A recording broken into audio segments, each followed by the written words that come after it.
June 6th, 2023 City Council meeting. Please have a seat.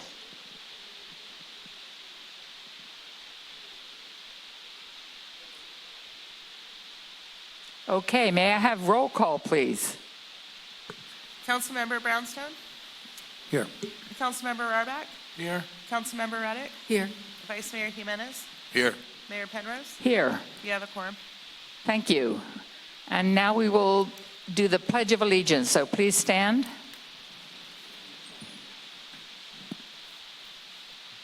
I pledge allegiance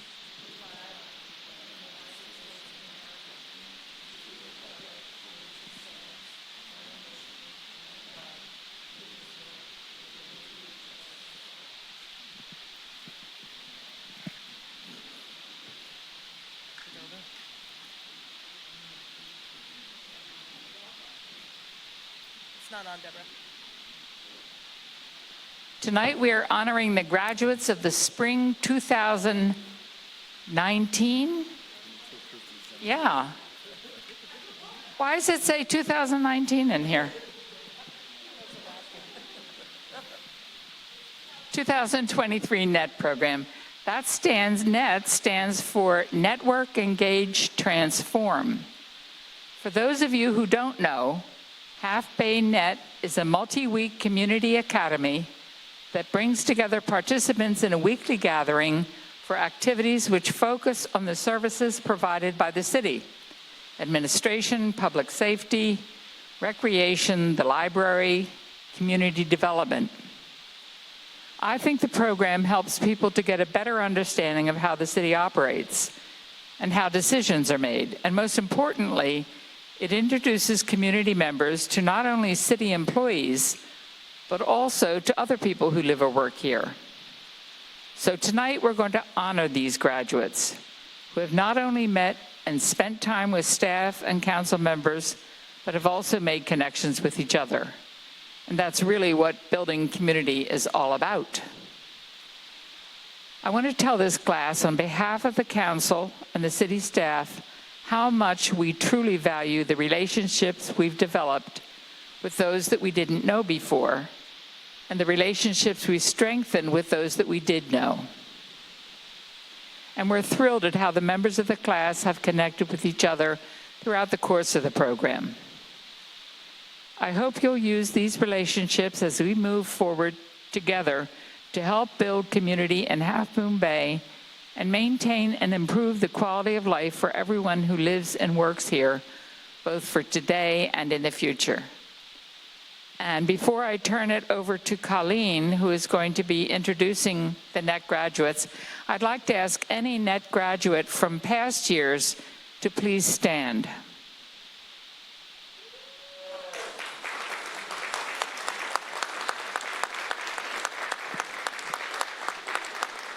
That is what it's all about, folks. Okay, Colleen. All right. So not everyone is able to make it tonight, but we're going to read their names regardless. So we'll get it started. And if I call your name, please stand up. And then we're going to have you head over to the wall, and we're going to take a group photo with the council members. So, all right, let's get started. Don Dutch. Pretty sure he was unable to make it. Melinda McNaughton.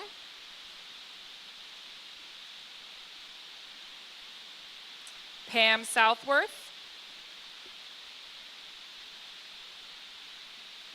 Laura Dawson.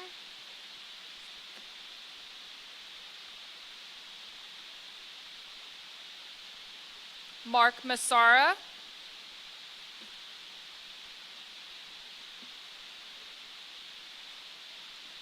Vicky Cormack.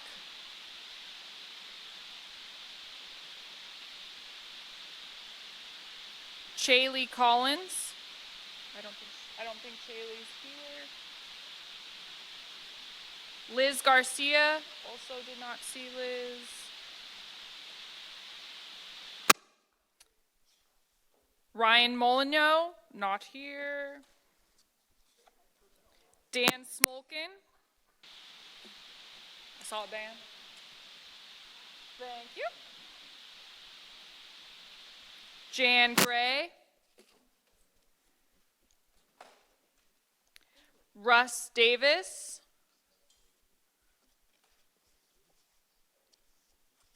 Jeff Haber,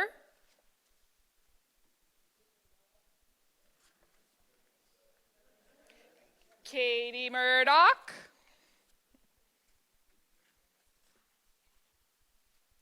Venora Hung,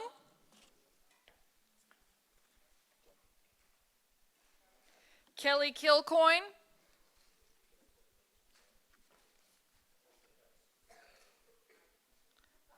Laura Wilson was unable to make it, and Matt Oja. And also, I realize I spent the last month with you, but if I mispronounce your name, that's my bad. Are you going to announce our GPAs for the Yes, yes. 4.0s across the board, 10s.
Okay. Okay, this microphone works now.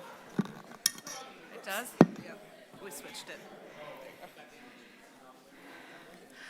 I want to thank the NET program participants for coming tonight and bringing your friends and family to share in this celebration of your graduation from Half Moon Bay's community engagement program that aims to help all of us network, engage, and transform our community.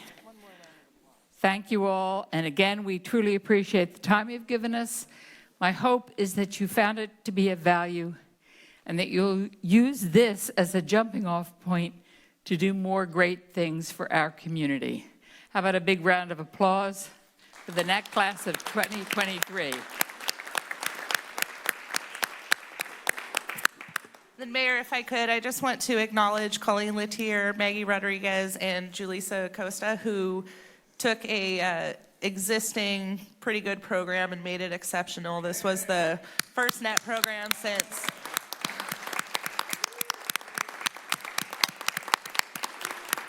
FirstNet program since 2019, and they used their skills and completely redesigned it, and it was absolutely amazing. So just wanted to make sure we acknowledged them as well. And they made it fun.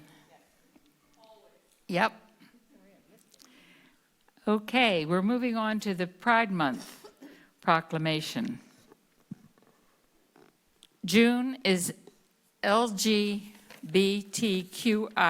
month, Pride Month, and it's time when everyone joins together with our lesbian, gay, bisexual, transgender, queer, intersex, and asexual community members in the spirit of solidarity and embracing diversity. During Pride Month, we reflect on the progress we have made as a nation in the fight for justice, inclusion, and equality for all, while reaffirming our commitment to do more to support LGBTQIA rights. The month of June was chosen as the annual Pride Month to commemorate the events that took place over 50 years ago at the Stonewall Inn in Manhattan, New York, on June 28, 1969. The shameful police raid and subsequent protests and demonstrations are often viewed as the very beginning of the modern LGBTQIA rights movement. This month, we honor the strength and resilience of LGBTQIA people who have fought and continue to fight to live authentically and freely. We reaffirm our belief that pride rights are human rights. LGBTQIA people in the United States, the state of California, and the city of Half Moon Bay have made and continue to make vital contributions to the world in every aspect of life. Through the years, LGBTQIA Americans have achieved significant milestones in the struggle for justice and equality, helping to ensure these human rights for future generations. Despite extraordinary progress, LGBTQIA Americans still face discrimination simply for being who they are. This discrimination is disgraceful, and we all must play a role in the struggle for dignity and equality for our LGBTQIA community members. The City of Half Moon Bay continues to stand with the LGBTQIA community in the struggle to ensure equal treatment for all and to advocate for LGBTQIA rights as human rights. Further, the City of Half Moon Bay will continue to advocate for protections for all LGBTQIA individuals to make our city a place where all people, regardless of their sexual orientation, gender identity, or gender expression, are treated with dignity and respect. Thank you to the Coast Pride organization for their important work and contributions to not just the City of Half Moon Bay, but to the entire coast side. Let us continue to make Half Moon Bay a welcoming place for everyone.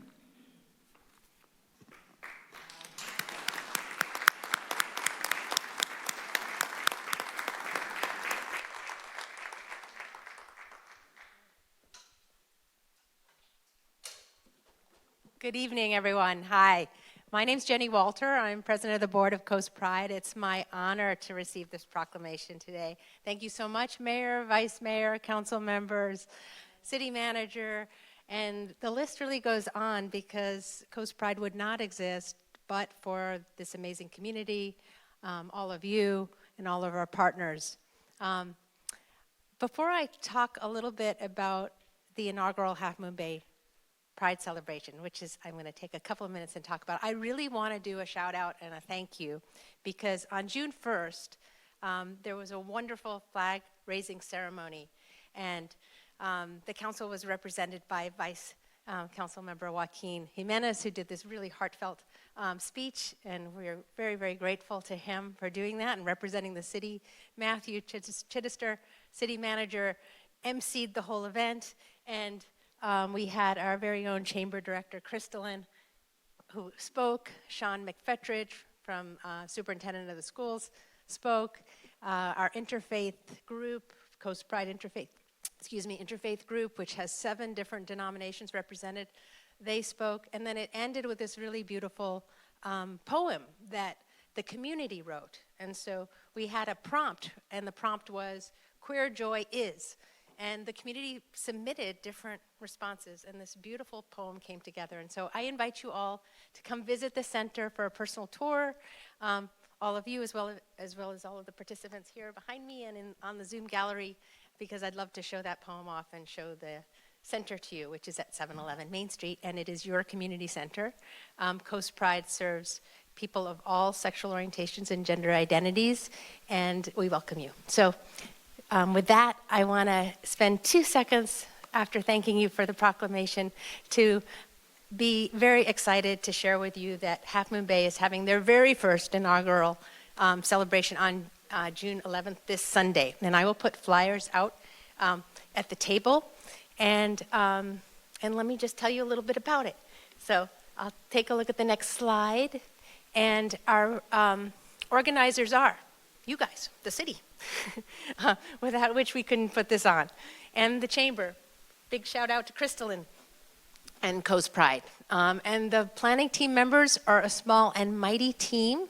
Julissa Acosta from the city, who's behind, oh, there she is. Julissa right there, who's been representing the city and doing lots and lots of work on this team. Crystalline, who I've already done a shout out to. Captain Rebecca Albin has also been on our planning team, ensuring that the safety plan that we come up with is truly a safe event for all of us to join in on. And our volunteers are Joshua Moon Johnson, who's the Vice President of Student Services at College of San Mateo. If you come out, and I really recommend you come out on the 11th on Sunday, he will be in drag emceeing the entertainment part of the event with his husband. And then Jill Jacobson has been joining the planning team and doing a lot of behind the scenes to help us organize our fellow nonprofits who will be there in the entertainment family fun zone. And then Elke Tadat, who's owner of the Cantina at San Benito House, is throwing an after party and has been part of the planning team, and me. And that's how we're pulling this all together. And I want to do a big shout out to Matthew Chittister, because I sat down with him and said, hey, can we do this? And he said, absolutely. And somehow he and his team have managed to figure out how to make sure we can have a really safe event, making sure we have law enforcement, making sure that law enforcement works with our CARES teams, and we're really indebted to you for that. And so we also couldn't do this without our business sponsors, and so the businesses have come forward, and it's just easier to show their logos so you can see who they are rather than my calling them out. But those are our sponsors, and we are really, really grateful to them. And then lastly, I want to do a big shout out to our nonprofits. These are the nonprofits that are creating the Family Fun Zone, and I'm probably going to miss people in the audience, but I know Eric's here, so I want to point out Eric from Abundant Grace is doing a bean toss. There's face painting, there's temporary tattoos, there's rainbow loom making. Anyway, a lot of different fun pride activities at each of the booths. And then there's also a call to action. And so this call to action is in light of the fact that we are still, especially now in this climate of hate, needing to think through what do we do together in community to address that, whether it comes to access to health care, whether it comes to immigration rights, or whether it comes to all the anti-trans legislation that's abounding throughout our country and that's creating a climate of hate. So that call to action will be on every table in the Family Fun Zone, and we encourage everyone to take it, and there are very simple things people can do. And I think that's my last slide. Oh, right, so that's our theme, Pride On. Find, express, be yourself. Our Grand Marshal, by unanimous vote by the board, is Farmer John, and Patricia and Joshua Bodas are going to be emceeing the parade. And just come join us. We have, as you can see, we'll have a DJ, 2 drag performers, Folklorica Colibri, which is a queer folkloric dance troupe that's coming over from San Jose, and 2 local musicians, Kalista and Ilana Ron. So it'll be a lot of fun and a lot of wonderful time to be together. So I invite you all to come, and I want to just say you're already being represented in City Council by Councilmember Rarbach and Councilmember Joaquin Jimenez, who are going to be in the Coast Pride float, along with the Senator, the Assembly Member, and Supervisor Ray Mueller. So come on out, have some fun, and I want to truly, truly thank you for the proclamation and for joining with us. So thank you. Thank you, Jenny.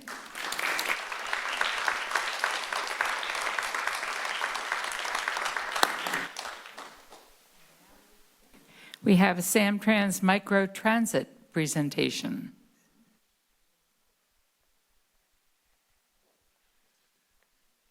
Good evening, and thank you so much for having us this evening. My name is Jonathan Steckety. I'm the Manager of Operations Planning for Samtrans and on the implementation team for Ride Plus. So we'll hop into the presentation. We'll be going over the background of what led us to Ride Plus, the features, outreach and marketing, our timeline, and of course have time to answer any questions the council may have. Next slide, please. So as background, talking about implementing Reimagine Samtrans. So Reimagine Samtrans was a comprehensive look at our entire transit system to make it better. And so part of the goals, I'm always so quiet. No, it's okay. Thank you. You're the best. Hopefully you can hear me better. I apologize. So Reimagine Samtrans was to, in the end, we went out and we did a ton of outreach over multiple years. The pandemic got in our way a little bit, but we persevered. And we came up with a transit system that's more direct and frequent, streamlining services, did reduce some coverage in some areas and consolidated some routes. But it also opened up the door for new services like this microtransit that we're presenting and implementing this month. So this is part of phase 2. We're implementing the transit system changes in phases. There are going to be a few more phases after this, but this will be the big microtransit change for Half Moon Bay and East Palo Alto. Next slide, please. So in the final recommended network, as I talked about, there's the microtransit suggested for East Palo Alto and Half Moon Bay, and that's what we're implementing this month on June 18th. Historically, Half Moon Bay and East Palo Alto have been tough to serve well with fixed route bus service. There's a lot of places people need to go. There's a large coverage, but it's not highly densely concentrated like you would see maybe in Daly City or in South San Francisco. And so it's hard to have a fixed route bus serve those needs. And that's where microtransit comes in. And so, again, it'll be June 18th. And next slide, we'll go over some of the goals for it. It's going to expand mobility options in Half Moon Bay, East Palo Alto, Bellhaven, and Menlo Park. Our goal is to really advance equity to underinvested communities. Half Moon Bay is one of our equity priority zones, and so we want to make sure that we have services where they're needed the most, and to provide high-quality, efficient service that's sustainable, and again, in areas hard to serve with fixed route bus service. Next slide, please. So let's talk about what microtransit is. Microtransit is an on-demand service. It's curb to curb. It's dynamically routed based on who requests a trip and when. The pickup and arrival time is provided in real time, and it really functions very similarly to a ride-hailing app like Lyft or Uber. And part of the requirements is that the trip needs to start and end in the same zone, so Half Moon Bay. And then it is a shared ride. So you may pick up friends or neighbors on the way to your destination or pick them up after you get picked up headed home. They don't have to come home with you though.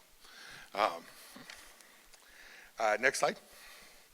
So the service area for Half Moon Bay is the city of Half Moon Bay, as well as El Granada and Princeton. And the hours of operation are 8 a.m. to 5 p.m. 7 days a week, including holidays. Next slide. So the features of Ride Plus, the first is that it comes with a Samtrans branded smartphone app that folks will be able to download off of either Apple App Store or the Google Play Store. We also have a website, and we also have a dedicated customer service team. So there's multiple ways that folks can book rides. You don't have to have a smartphone. You can call and book a ride, but we have the smartphone available for everyone as well. It is a fully accessible service. There is going to be wheelchair accessibility on the service, and we really expect one of our goals is to ensure that any accessible ride has the similar wait time as a ambulatory ride. We offer automated communications, so the app will give pushes of when the bus is going to be there, when you can expect to be dropped off, all that good information. And then that also will be available for people that call in. If they're able to provide a cell phone number, they can get a text, or an email, they can get an email with that information. And again, we talked about it being share rides, so it does dynamically route the vehicle based on who's asking where to the most efficient route, including sharing the vehicle with others. And there's a picture of our vehicle that will be out there. That's exactly how it'll look out on the street. So next slide, please. A little bit about safety that's different than the buses is one that these vans are equipped with seatbelts, and so everybody riding needs to wear a seatbelt. And as well, the laws that pertaining to transportation of children apply in the van. So children that require a car seat or a booster seat in a car will be required to have one on the van, and that needs to be provided by the customer.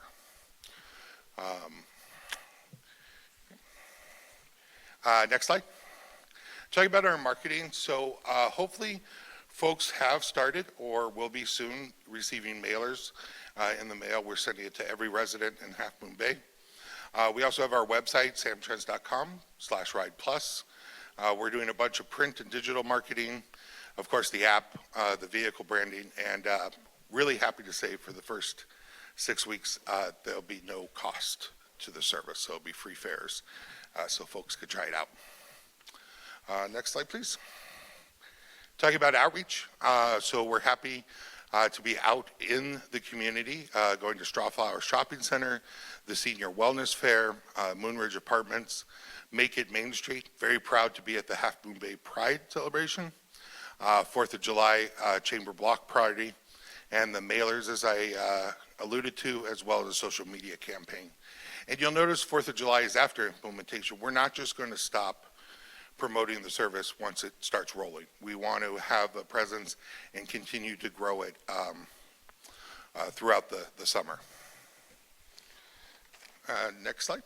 All right, timeline. So we're at the home stretch. June, we are launching the service on the 18th, and again, free fare from the 18th to the 31st. And with that, next slide. Thank you, and happy to answer any questions. Thank you. That was a great presentation. Can I have questions from council? What is the name of the app? So the app is going to be called Samtrans Ride Plus. Okay. And it is not on the App Store yet. Okay. Don't run out and grab it. It will probably be on the App Store next week. Folks can start downloading it, but you won't be able to register for rides until the 18th. Are there any plans for expanding the service over the hill? I think that would really make a big difference. So, the goal of the microtransit is to be really in a community where fixed route doesn't make sense. We can connect to the 294 and the 117 in order to get folks out of Half Moon Bay and into the other region. And so we wouldn't necessarily expand the microtransit. I won't say no, but I'll say that a lot of that transferring from like one region, Half Moon Bay, over the hill, we'd want to use a fixed route bus and potentially have a microtransit on the other end that people can connect to. But when there's a large amount of people transferring, we really want to use fixed route service. I should add too, all of the bus stops for Samtrans fixed route will be in the app, so people can request to go there and transfer to the bus, and it will be, if you use your Clipper card, free transfers. And also, we didn't have a slide on the fares. The fare for this is the same as the fixed route bus, anywhere you're going in Half Moon Bay. How far north are you going to go and how far south? I know you say Moonridge, but there's still a farm about 2 miles south of Moonridge that probably the farm workers will require the service. And there's also a farm up north, right across from the airport, that will require the service. On the north end, we go as far as Princeton, which is right by the airport. And on the south end, it is Moonridge Apartments, kind of that end piece. If there's a high demand to go to a little bit further, we can consider it for sure. The other thing is that further south, you have the Sam Coast services that can be connected to, which serves all the way down to Pescadero. Now, this farm actually is only about 2 miles south of Moonridge, maybe a little bit less than 2 miles. And the farm up north is about close to 2 miles north of Capistrano Road. Okay, understood. So maybe Can we actually request to extend our service that far or not? You can, for sure, of course. Okay. We could take a look at it, and we'll follow up with you after we look at it with the team. And we may want to connect with you, make sure we know the name of the farm and exactly where we're talking about. I will be happy to share the name of the farm with you Very and the good. address. Yeah, that's perfect. Would potential requests include possibly experimenting with dinner hours, let's say on a Friday or Saturday, something like that? Yeah, so when we originally came up with the hours of operation, what we did was we looked at demand usage of traffic as well as like on the buses. But we could potentially expand it if it goes well. Definitely possible. I know 5 p.m. is a little bit early. But I'll be curious to see how it goes on the weekends for lunch, et cetera, to the restaurants, and then maybe that gives us a tell if they're going to be used for a chowder crawl, right, from Half Moon Bay Brewery over to Sam's. Is there going to be more than one bus, or will it be just one bus? There will be. There will be? Yeah, there will be. So the way that the service works, right now we have 2 dedicated vehicles for this location, but it's an on-demand service, and so we don't really look at the number of vehicles. We're looking at how long people have to wait in order to get a ride. And so we really have a goal no more than 25 minutes right now. We'll see how that goes. That's based on the demand. We believe 2 vehicles could cover that. If it becomes heavier, then we need to look at expanding the service. Yeah, we're excited to see what happens. So that 25 minutes is from the time I pick up my iPhone and ask for a ride until the time the ride arrives. Correct. And there are designated stops. I can't ask them to come pick me up at my house. Absolutely, you can. I can. Yep, it's curb to curb. Okay. So we won't enter like a driveway. Obviously, some public areas are like a hospital. If they have a transit dedicated lane right for drop off, we can do that.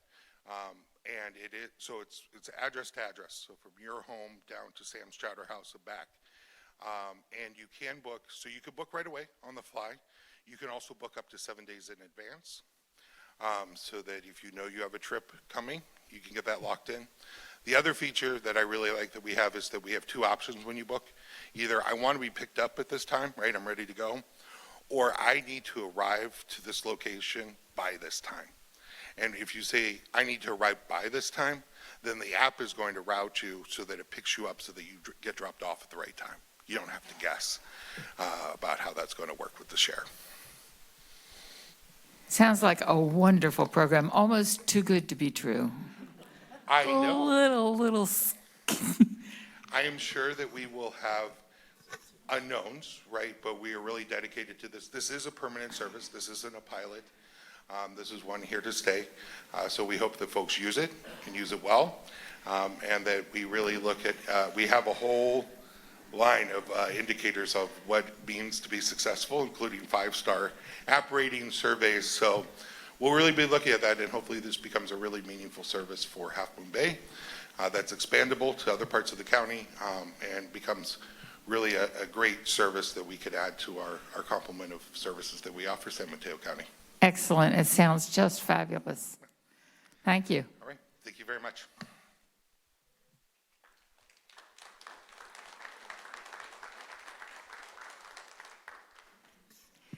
Okay, next we have Eric DeBode with Abundant Grace Annual Report.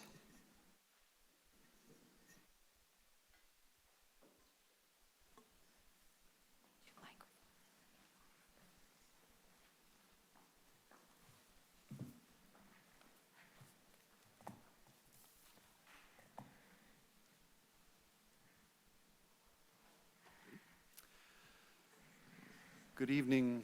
Is this on? Can you hear me? Good evening, Mayor Penrose, Vice Mayor Jimenez, and City Council members, staff, and community. Get closer. Abundant Grace is a local nonprofit serving our unhoused community. We run job readiness programs, including our farm programs and Coastside Clean Team.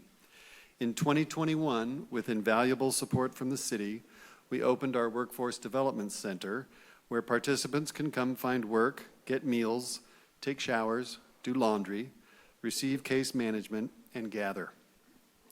As we begin, I especially want to thank Councilmember Rohrbach, Jennifer Chong, and John Dowdy, who were all involved in the very early days creating and designing this program, as well as Mayor Penrose, Matthew Chittister, and others who have been so supportive and expanded it with encampment cleanups and more. I want to lift up my coworkers here tonight, Susie Mahoney, who manages the Clean Team, Lexi Hamilton, who manages our farm programs, and Jay Trexler in the audience, who, along with his wife, Susie, are our farm managers, and Crystalline, who's on our board of directors. They've done a great job working with our participants to educate and train them around environmental issues and have created a very unique crossover program that engages people from our conservation crew at the farm to join the Clean Team to remove tons of trash from encampments in town. Of course, most important are the folks who participate and work so hard to clean up our community.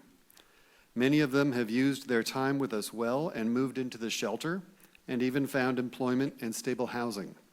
The positive outcomes of our engagements are many, and we are very grateful for partners like Life Moves, El Centro, ALAS, Coastside Hope, and the County Health Clinic.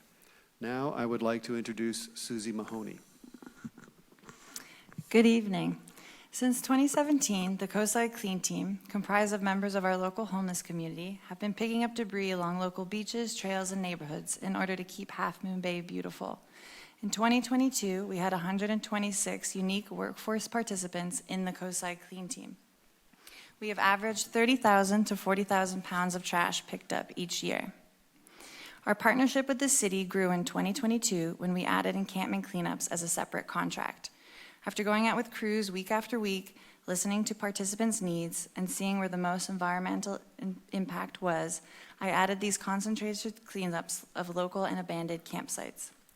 This past year, with the addition of the encampment cleanups, we picked up an astounding 139,000 pounds of trash total for both programs.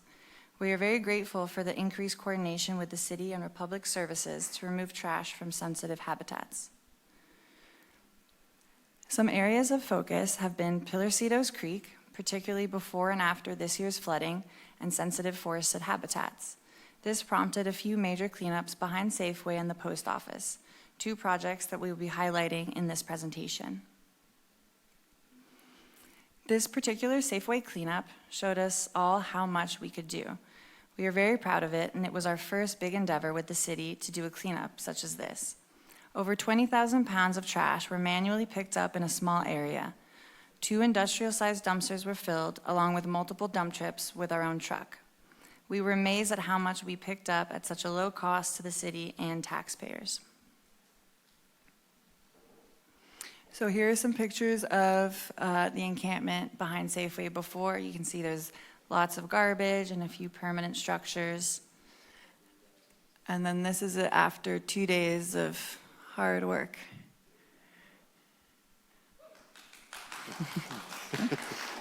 Thank you. And I'll now pass it over to my coworker Lexi to talk more about our conservation crew. Good evening. Our experience with the Coastside Clean Team led us to add environmental curriculum to one of our farm programs, the Conservation Crew.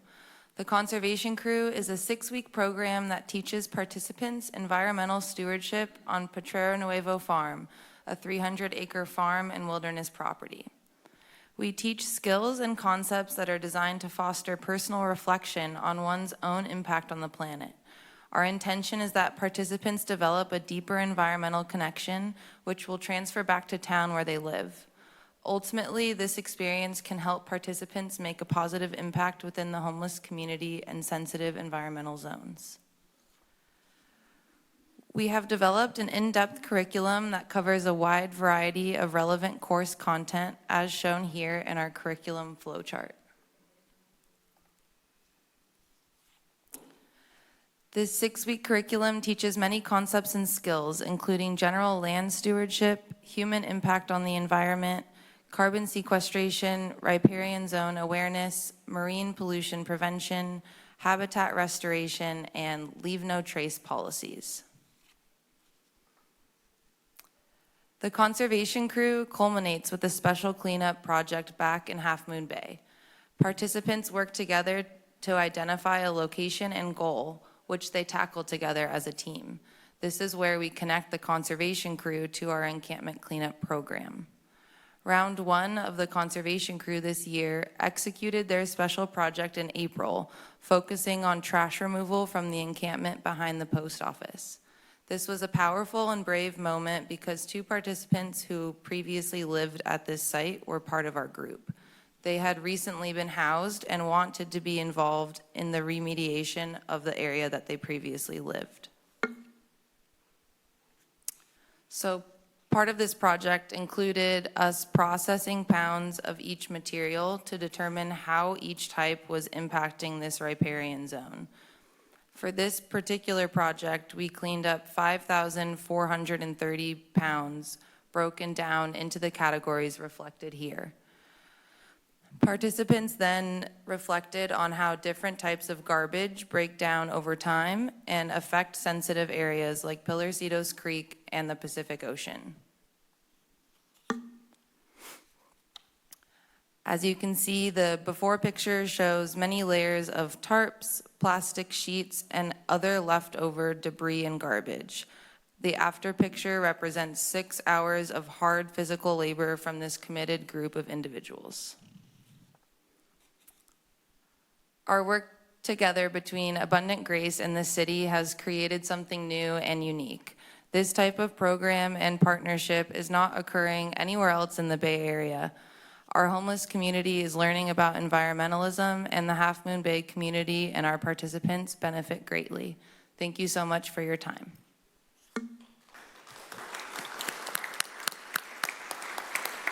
Thank you for a wonderful presentation. Do we have any questions or comments from council members? I just want to say it seems to be getting better every year. Your program development is amazing, and I love that you've introduced, a conservation element, which is really important because they're part of our community, and we all should be good stewards of our community. So thank you for all you do. Thank you. Well, let me repeat that. I've seen the progress, how Abundant Grace, your crew have actually accomplished so much work. And I'm very happy and very impressed, and also to be able to help, as much as I can, visiting the sites and providing resources, for the population that you work with. So thank you for an excellent, excellent work. Thank you. Thank you. Thank you, Erica. Thank you very much.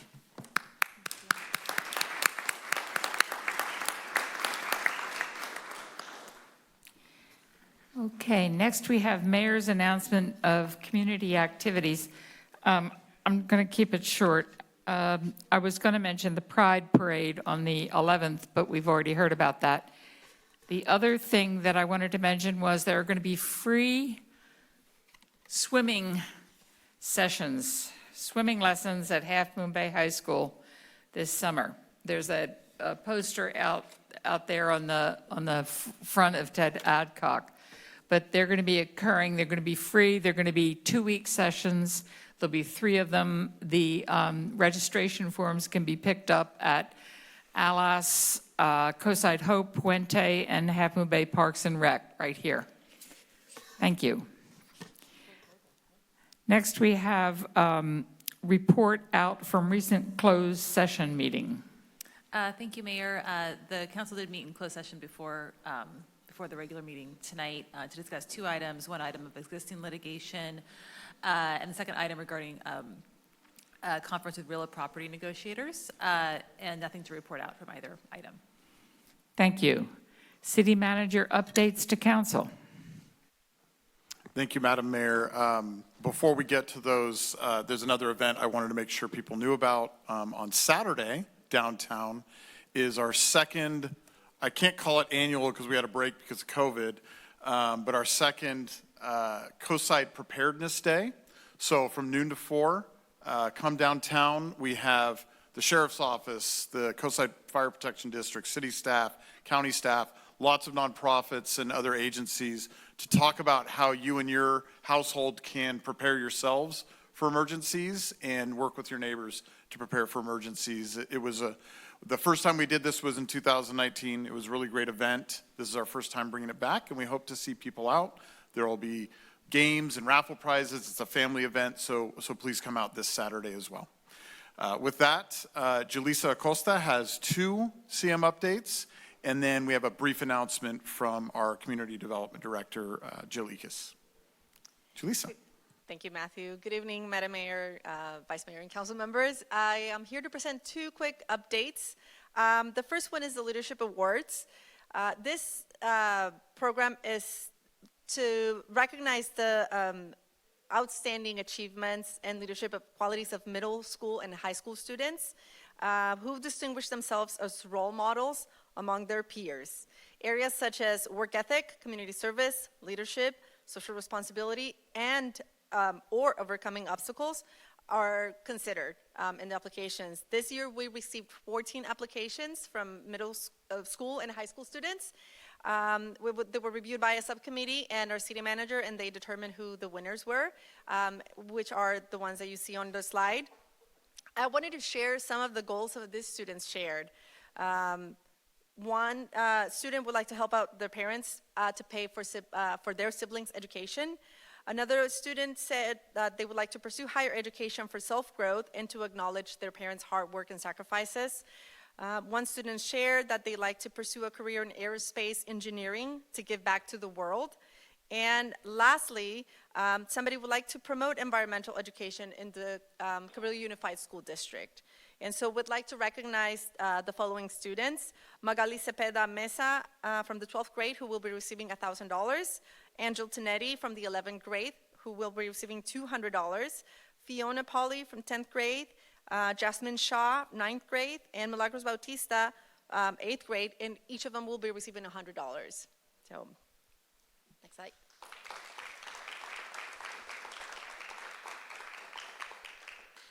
And next up, it's a very special visit that I think highlights the strengthening of our partnerships. When the January shooting happened, we were contacted by the Mexican consulate, as a lot of the displaced families were of Mexican descent, and they wanted to provide services to those that were affected by the shooting. And we were able to deepen the connection and relationship that we had barely established with the Mexican consulate. I approached our city manager asking if we could pursue a mobile consulate visit, and he gave me his okay. I contacted the Mexican consulate and explored the opportunity of hosting them on site to actually provide services here in the local community, and they were able to squeeze us in for this year. And I'm very, very happy to share with you that on May 20th, we hosted a very historic mobile consulate in town. The Mexican consulate was able to serve over 220 Mexican nationals. They were able to request and renew birth certificates, voter credentials, passports, and the consular ID. We received a very large influx of folks who showed up that had no appointments, and I was able to elevate those needs to the consulate as well. I'd like to thank organizations that help us do outreach, ALES, COSI Hope, and Puente, who did a fantastic job helping us spread the word, and that we could get a lot of the community members renewed their documents. I'm really happy to say that we established a very strong bond with the Mexican consulate and are exploring new opportunities for them to come and visit. They were very happy and very grateful that we opened our doors and the facilities provided. It was hosted here at Ted Adcock. You see the lines, you see the staff, you see the volunteers, and it was a fantastic event. It was very long, but we're really, really happy with the result. So I just wanted to say thank you to our leadership and thank you for all your support. I really look forward to hosting them multiple times in the several years that are yet to come. Thank you. Wonderful. Wonderful, Julissa. Thank you for spearheading that. That's great.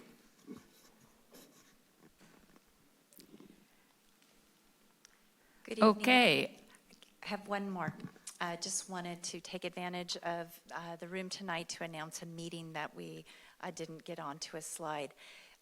Next step for the 555 Kelly Affordable Housing Project, the Mercy Housing Alas joint application on the city property. It's moving into design review with a preliminary application.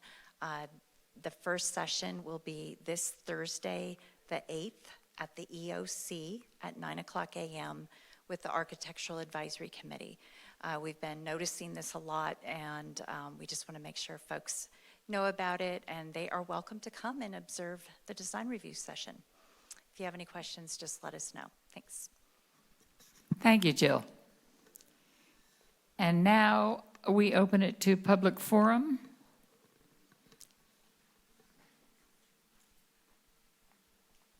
Okay.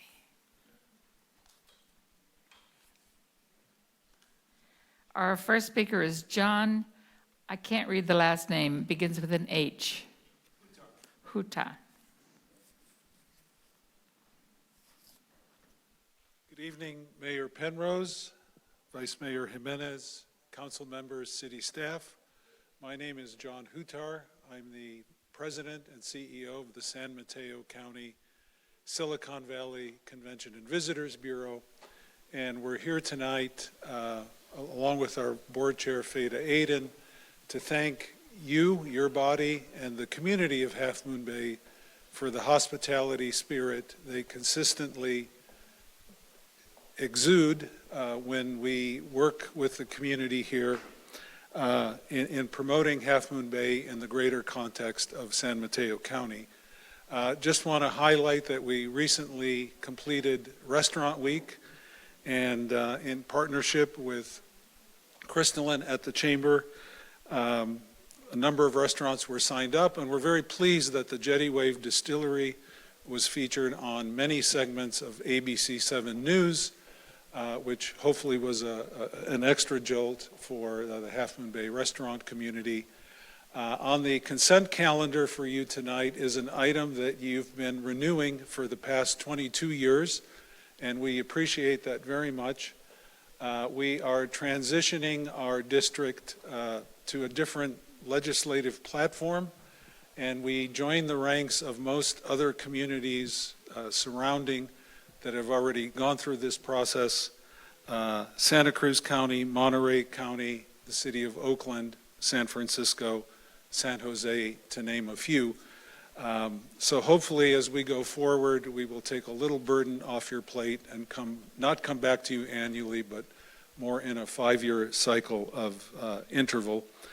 And lastly, we feature Half Moon Bay prominently and proudly when we talk tourism for San Mateo County. If you are a prospective traveler not living nearby, or perhaps living nearby on the other side of the bay, Half Moon Bay communicates that California lifestyle, California freedom, inclusiveness, and our visitors love it. It is a big selling point for the broader San Mateo County, and we appreciate all that you do in support of our industry. And with our new district, we are excited to be able to market even in a bigger way to attract more visitors. Yes, things are much better than they were during COVID, but we still have a ways to go to get to where we were pre-pandemic. Thank you. Thank you, John. Next, we have Feta Madden. Best of luck with that, Madam Mayor. Would you go ahead and say Fada Aiden. Aiden, I apologize. Oh, that's perfectly fine. I hear it all the time. Madam Mayor, Vice Chair, council members, staff, thank you for allowing us a few minutes of your time today. We greatly appreciate it, and we greatly appreciate your support. My name is Fada Aiden. I am the chair of the board, and I work with John closely. And I also run 2 hotels in the peninsula. I'm a general manager of 2 hotels, and Half Moon Bay is a critical part of our partnership in general. Whenever we have groups in-house, particularly throughout the year pre-pandemic, We constantly use the Half Moon Bay area for any group that wants to book it, looking for any kind of entertainment. This was a good, important part of our sales pitch. And many of them has chose to do so. We have arranged transportation for them to come and visit it. It is important to remember that Half Moon Bay has been part of our organization since its origination, essentially since 2001. And we appreciate continuing participation. And there are phenomenal, terrific hotel partners around in here. My friends are working as colleagues in here, and we appreciate the support, and we're looking for the continuation. Thank you. Thank you, Feta. Next, we have Kristlyn Geit. Kristlyn Geet, the Chief Executive Optimist of the Coastside Chamber. Getting so much better at remembering to introduce myself. I wanted to, just since I'm following, John and the CVB team, Nova and Carol, when I first got here, one of the things I would hear all the time is the Coastside gets forgotten. Not with that team. They are always keeping us front of mind. We get featured on their social medias all the time. They make sure that our restaurants and hotels get extra love, and so we really appreciate all the help that they give us on the tourism side of things and work with Visit Half Moon Bay. So thank you. The actual reason I came up here, 3 things. We have, many have heard that 2 of our local restaurants got broken into about 2 weeks ago, I believe it was. So first and foremost, I want to thank the community members who popped up, and when they heard that the restaurants had been burglared, they hopped too. I mean, they brought money so they could start a till because it was a Sunday and the banks were closed. They were helping them clean up the glass and cover their doors. And so I just really thank the community for hopping too. It's really the small town spirit that we love. One of the things that's born from this is Karen, wonderful, lovely Karen, and I were able to visit the 2 restaurants, the owners, 2 days later. And in talking with them, one thing that came apparent is that when something kind of shifty is possibly looking like it might happen, the merchants don't have a really succinct way to communicate with one another. So the chamber is working on and almost done with a text alert system, so similar to SMC Alert, but for the merchants. So if we have a merchant that maybe got a fake $100 bill or something like that, we'll be able to let the other merchants know in a fairly timely manner. We're going to go with text because it takes people a while to read their emails and so on. So that will be coming. We are going to start deploying that tomorrow. And then 2 events, the 4th of July, the parade is on, people. So if you want to be in the parade, please get a form. The forms are located at Cameron's Pub, the Chamber, and I believe City Hall. We've also, they also have them online. That's put on by the Beautification Committee. And then before and after the parade, the Chamber is hosting our annual block party, and we've got some really fun stuff for the kids, and we're working on a band. So if there's any nonprofits out there that want to be a part of it, do fundraising, or just get awareness, please let me know, because we've got a lot of space to fill, and we want to make it really fun. So that's 4th of July. And then lastly, at the end of July, we have our annual Farms, Fish, and Flowers. It's going into its 32nd year. And so we're really excited to showcase hopefully 12 different farms. We've got 6 of them already cemented in the program, and 2 of them are brand new. They've never been. So if you're interested in Sims Organics or Pomponio and what they do, this is a once in a blue moon chance to check them out. So all the information can be found on our website, coastside365.com. Thank you. Thank you, Kristlyn. Next up, we have, I can't really read this. It's Matt OJ.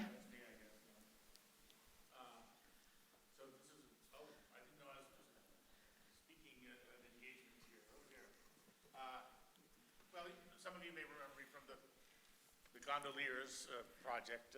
We need you at the mic. We Yes, can't hear okay, you. Sorry. As many of you may recognize me from my one-trick pony, the gondolier project, the gondola tramway project, Skyway. I just wanted to point out, flog my horse a little bit more about the fact that the Governor Newsom has announced this project on, I think, the 19th of last month, that was designed to do two things. Channel, I think he said $138 billion of federal money from Joe Biden's transportation infrastructure bill into California to precisely gear towards green infrastructure, innovative new ideas in getting people onto mass transit rather than in internal combustion engine transit, and cutting down the carbon emissions of getting people from point A to point B. Innovative mass transit green projects. If the gondola project doesn't qualify for that, I don't know what does qualify for that. So just want to sort of strike while the iron is hot. I'm not sure exactly what the mechanism is, but talk to the senators, talk to Anna. Anna Esch was well behind this, as I think many of you know. And the other point of the governor's announcement was to cut through precisely all of the red tape, the hoops, the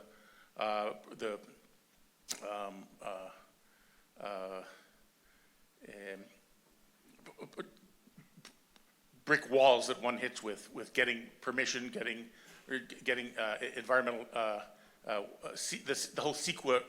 whole CEQA processes that delay projects like this, no matter how excellent they are, no matter how green they are, people can use the CEQA red tape to tie them up for years and years and years, which makes everybody highly cynical about the possibility of even attempting a project like this. And Governor Newsom has announced that a kind of a fast track, a kind of a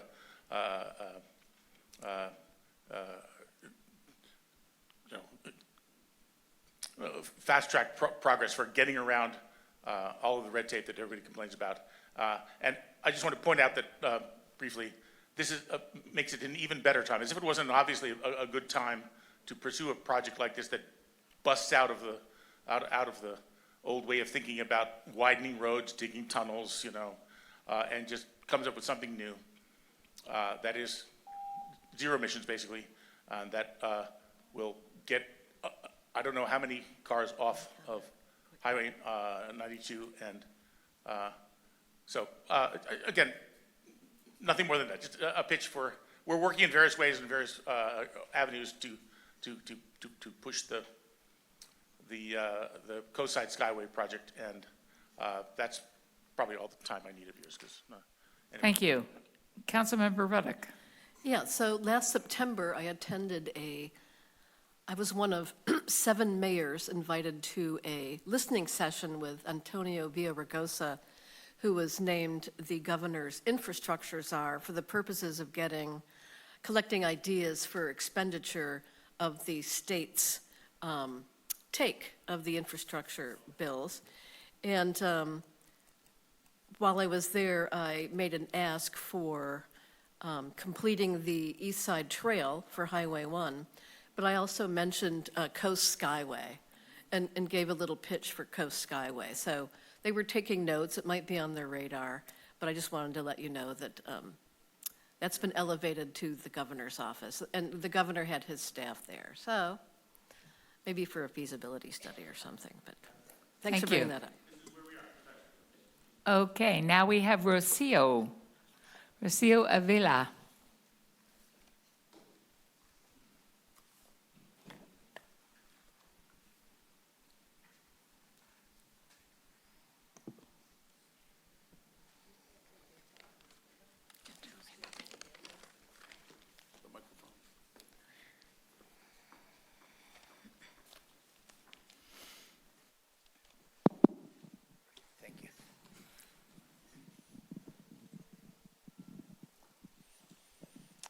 Buenas noches a todos, miembros del concilio y personas presentes. Good evening to all members of the council and all the present people here.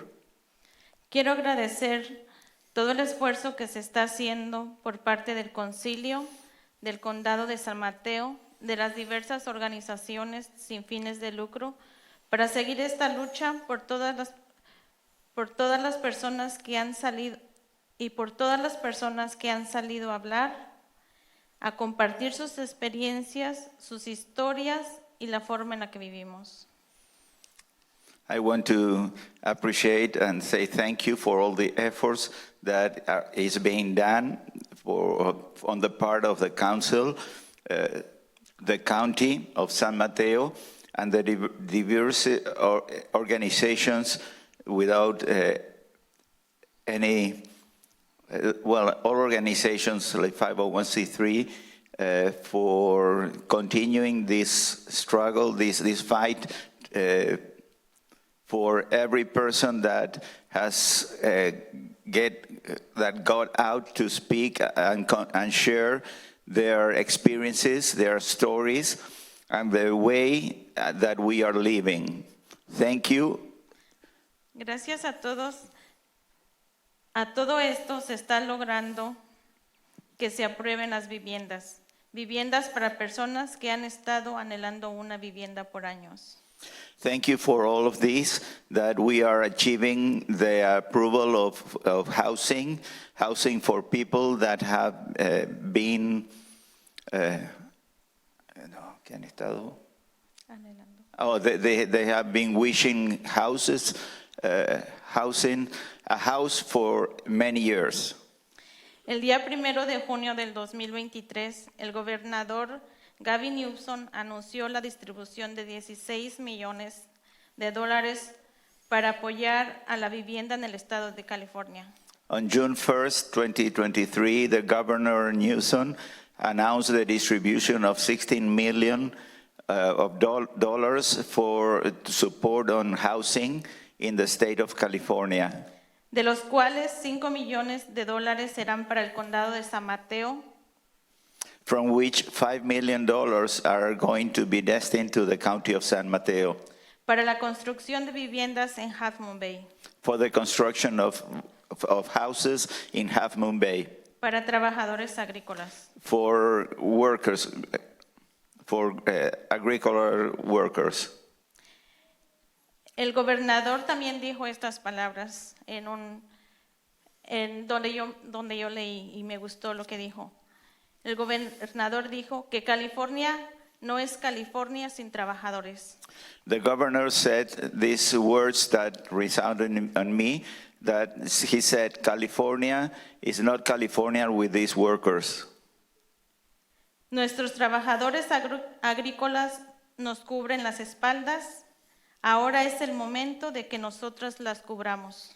The farm workers are covering our backs, and now is the time for us to return them. Creo que vendrán muchas cosas buenas para nuestra comunidad, pero recordemos que muchas de nuestras familias trabajan en trabajos esenciales. I think that there are many good times that are coming to our community, but we need to remember that many of our families, they are working on essential works. Como limpiando casas, atendiendo hoteles, tiendas, restaurantes. As cleaning houses, in hotels, stores and restaurants. Limpiando jardines y muchas cosas más. Cleaning gardens and many other things. Necesitamos más viviendas para trabajadores esenciales de bajos ingresos. We need more housing for essential workers on low income. Sabemos que paso a paso lo lograremos, pero pedimos que continuemos con esta lucha, que sigamos adelante. We know that step by step we are going to achieve it, but we are asking that we continue with this fight because that we continue going forward. Para poder realizar más viviendas asequibles para todos. In order to have more housing and affordable housing for everyone. También los quiero invitar a las marchas que se están haciendo cada cuarto viernes del mes. a las 6 de la tarde. I also want to invite you to every march that we are doing on the fourth Friday of every month at 6 o'clock. De la casita amarilla de Alas salimos a caminar, a que nos escuchen, a que seamos escuchados. From the yellow house from Alas that we are walking through in order to be heard and for everyone to hear us. Muchas gracias. Thank you. Thank you, Rocio. Next, we have Carolina Carvajal.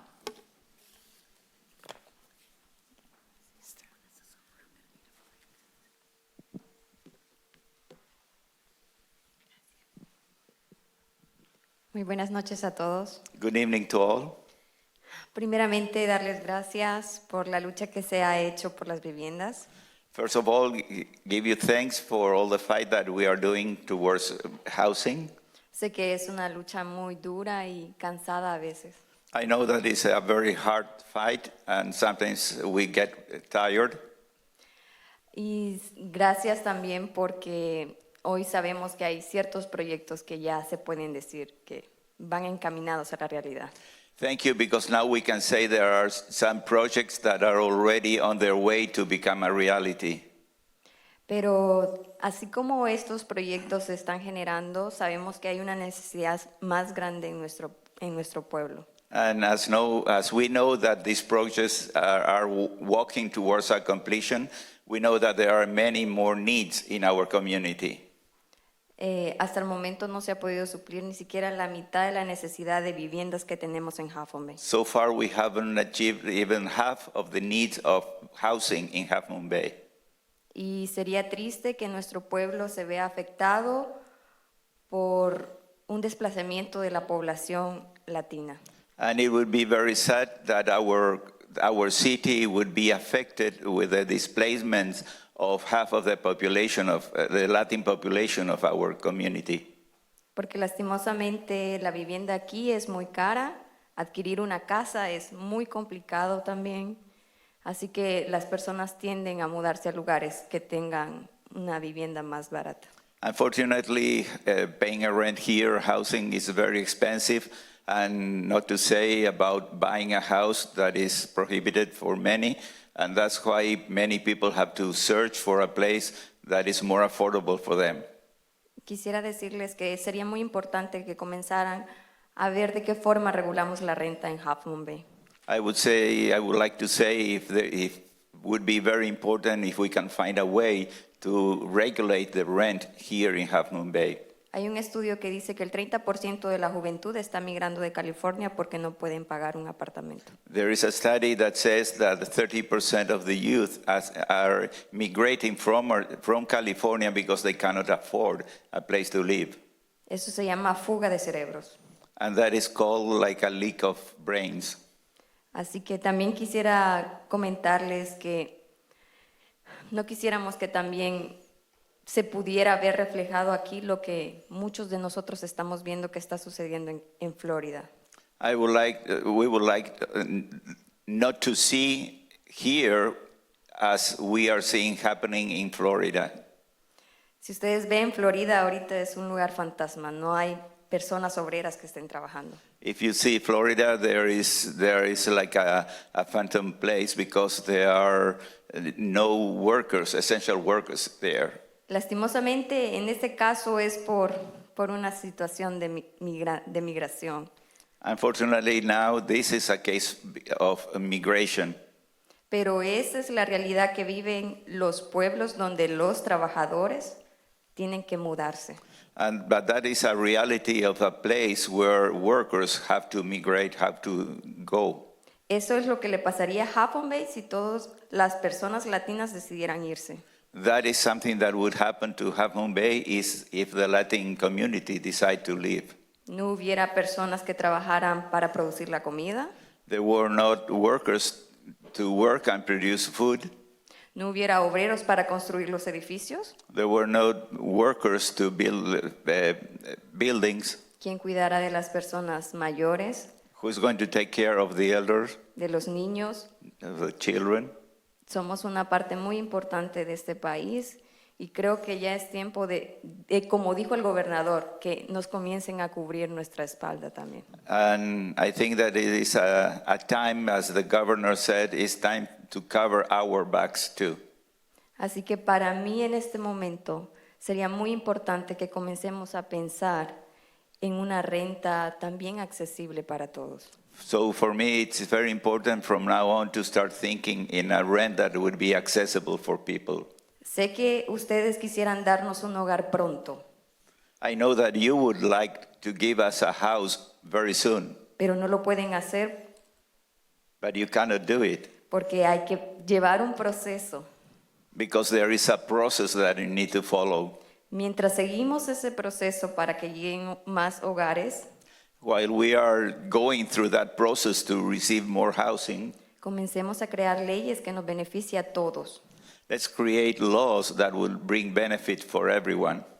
No pedimos que nos tengan viviendo gratis, We are not asking a free housing, ni que hagan edificios para que vivamos gratis. nor that you create or build buildings for us to live for free.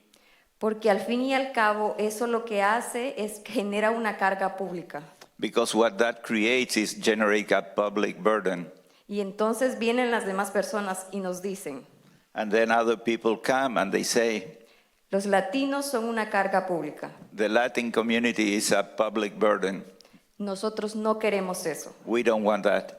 Queremos una renta que podamos pagar. We want a rent that we can afford. Una renta que se aplique a nuestro salario, A rent that could be managed by our own salaries. al salario mínimo, The minimum wage, que es lo que ganamos la mayoría de trabajadores esenciales. which is what we make the most of the essential workers. Muchas gracias por su tiempo. Thank you for your time. Thank you, Carolina.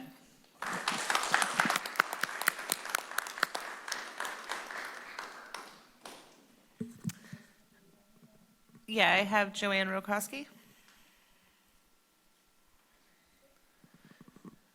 Hello, can you hear me? Yes, go ahead, Joanne. Great. My name is Joanne Rutkowski, and I'm a member of Coastside Faith in Action and the Unitarian Universalist Coastside community. And I thank you for the opportunity to make a public comment this evening. First, congratulations on receipt of the $5 million for the from the Joe Soros Jr. Farm Worker Housing Grant. It's exciting to know that there is funding for the first 28 units of housing. But sadly, we know that while this is a great start, it's not enough. Currently, so many individuals and families are renting living spaces that are so overcrowded that they'd have to take turns to use the bathroom or kitchen. We know that. We've heard these stories. And in addition, many of them live in fear that their rent will be increased or that they will be evicted. So consequently, they continue to pay their rent on time and forego the purchase of food and other necessities. We see that with the lines, for example, with the Alas food distribution times on alternate Saturdays. So I urge the City Council to scrutinize current Half Moon Bay ordinances and determine how those ordinances can be strengthened to protect these vulnerable, low and very low income residents. Do residents understand the rights they currently have? Do they know the importance of having a written lease because some protections come with that? How can a tenant be protected if the owner also lives in the house and is subletting rooms? That's apparently not covered now. I don't have the legal, nor do I have the planning expertise to know what is possible. What I do know is that something needs to be done. So I urge you to take all possible measures to protect the vulnerable individuals in this community who teach our children, grow our crops, and provide so many other essential services. Thank you for your time. Thank you, Joanne. No other public speakers, Mayor. Oh, Okay, I have I'm one going to more. call for a 5-minute break. I have one more. Oh, one Sorry. more, Yeah. okay.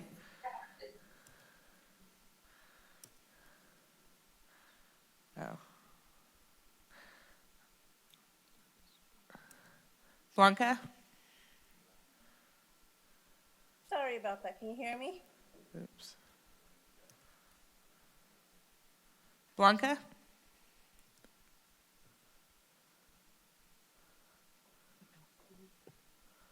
Can you hear me? Yes. Okay, good. Sorry about that. That's the hardest part ever, right? Okay, hi, good evening. My name is Blanca, and I'm the general manager over at the Half Moon Bay Lodge. And I just wanted to take a moment to thank the Half Moon Bay community for supporting the Tourism Marketing District Initiative. We look forward to helping increase sales revenue and any additional business to the region.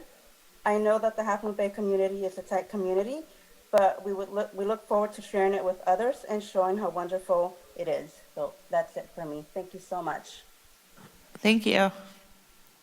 Thank you, Blanca. And that's it? Okay, we will take a 5-minute break. Everybody back here at 8:30 sharp. Thank you.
Ordinances. Item 1B, receipt of legislative position letters. Item 1C, adopt a resolution granting consent to the City of Burlingame to form the San Francisco Peninsula Tourism Marketing District, including the City of Half Moon Bay. And item 1D, adopt a resolution authorizing the Citizens Option for Public Safety Grant Program FY22 through 23. Second. May I have a roll call, please? Councilmember Reddick? Yes. Councilmember Rarback? Yes. Councilmember Brownstone? Yes. Vice Mayor Jimenez? Yes. Mayor Penrose? Yes. Motion carries. Thank you. We move on to ordinances and public hearings. Item 2A, ordinance adopting Chapter 13.22, regulating disposal of fats, oil, grease, and sand. Ugh.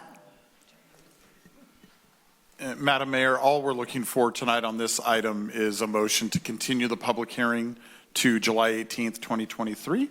So move. Second? Second. All in favor? Aye. Aye. Anyone opposed? Motion passes. Short-term vacation rental and home occupation ordinance. You've got it. Good evening, Mayor and council members and members of our community. I'm here tonight, Jill Egas, the Community Development Director, with Okoe Wilson, our Assistant Planner. This is Okoe's debut with this City Council. She'll be presenting this item to you in just a couple slides. The purpose of this item is we're we're bringing an ordinance back to you for readoption. This was adopted by council over a year and a half ago, and then the Coastal Commission took it up, and they have conditionally certified it with some modifications to the council's version of the ordinance. And so this is part of the process for conforming that. I do think it's important to note that the process leading to the original adoption of this ordinance is notable for the care that this council has taken. You will see all those meetings with Planning Commission and council work. And we also just want to note the process that the Coastal Commission took with this ordinance. They actually had 3 different hearings for this item, and it took well over a year from when we submitted with a complete application. So these things take time. It took a lot of research. Every one of these hearings that they held, they asked us for another volume of information. So the key here, though, is that the city's ordinance, as adopted by this council, was protective of housing. And it did that by requiring a primary residence for the operator of new STRs, and by having a cap of 60 nights of unhosted operations. You will note that the Coastal Commission staff recommendations, while the city was very consistent throughout the process, those staff recommendations were like a roller coaster going up and down. But the conclusion of it is that the Coastal Commission agreed with this council, and those 2 components of the ordinance are intact, and we're really happy to bring those back to you tonight. And from here, I'm going to turn it over to Okoye to present a few things about the ordinance. Thank you, Jill. So throughout this process, there was an aim to align these provisions of the short-term rental and home occupation ordinance with those of the Coastal Act and our local coastal land use plan, because that is our standard of review. And these policies from our local coastal land use plan informed many of the provisions that you'll find within the ordinance, the ones you see above, as well as neighborhood compatibility policies, all of which were certified by the Coastal Commission in April 2021. The home occupation ordinance, there were actually no substantive modifications through the Coastal Commission review process. So it's as it was when City Council last saw this and adopted the provision in 2021. And we're really excited to continue to see this moving forward as we see this home occupation ordinance being really beneficial to the community. It provides more flexibility regarding home occupations. Some of the changes from the existing ordinance include allowing 1 non-resident employee and some minor traffic to the home occupation. Our short-term rental provisions did have some substantive modifications, which I'll get to in 1 minute, but the ones you see here did not have any major modifications, and so the primary residency provision remained at the core of this ordinance, and it was supported by the maximum rental nights as well as the maximum number of rentals. And you'll see there are exceptions for these for 1 unit in the commercial downtown and commercial general, as well as for all STRs in the coastal visitor serving districts. But it remained for the maximum rental nights as a maximum of 60 nights per calendar year unhosted, as was previously adopted with the draft ordinance in 2021, as well as unlimited hosted nights. The substantive modifications that were part of this Coastal Commission review process, you can see on page 3 in the staff report through underlines and strike-throughs highlighting those changes, but the main ones being that the minimum lot size requirement was eliminated. The maximum occupancy requirement had a cap of 8, which was, the cap was taken off, but 2 people per bedroom remained. The off-street parking requirement was scaled to the occupancy, and continuance of existing qualified short-term rentals is in effect if they're in good standing. And I just want to be clear that continuance is related to the provision of operating as a non-primary residence, STR only. That's the only term that would be continued for those. Yeah, and to go off of what Jill was saying is you can, if the non-primary residency provision applies for those who did not currently meet the primary residency requirements, who were in good standing, including being up to date on their transient occupancy tax, their business license, as well as any code enforcement issues. And the STR had to be established prior to October 14th, 2022, and ADUs do not qualify for this exemption. The public was duly noticed throughout this whole process, and for this specific hearing, there was an email to previous operators, current operators, and interested parties, and a mailed notice was also sent out to all the operators, and a legal notice was posted in the Half Moon Bay Review on May 3rd, 2023. One more thing on the public notice part is we did receive a letter prior to today's date, which you can find as an attachment within the staff report. We also received an additional letter this afternoon, which I believe was distributed to council members. Our recommendation is to continue moving forward with this draft ordinance, which would result in the next steps of conducting a second reading, and then hopefully readoption.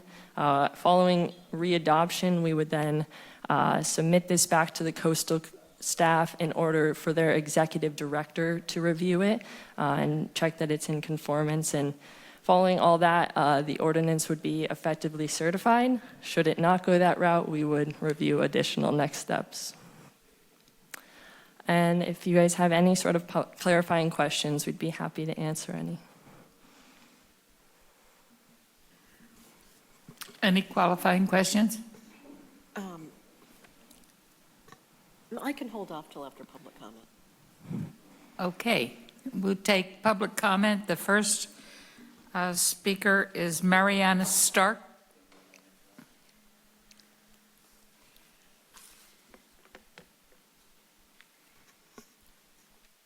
Thank you. Hello, my name is Mariana Stark. Thank you for the opportunity to speak tonight.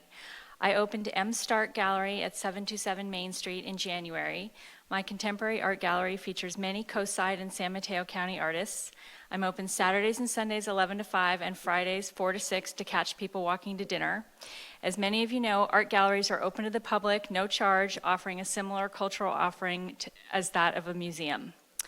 I'm a member of the Half Moon Bay Coastside Chamber of Commerce, the San Mateo County and Silicon Valley Convention and Visitors Bureau, and the San Francisco Art Dealers Association. As a merchant dependent on foot traffic, I am in favor of allowing an unrestricted number of nights for STRs in our commercial neighborhoods.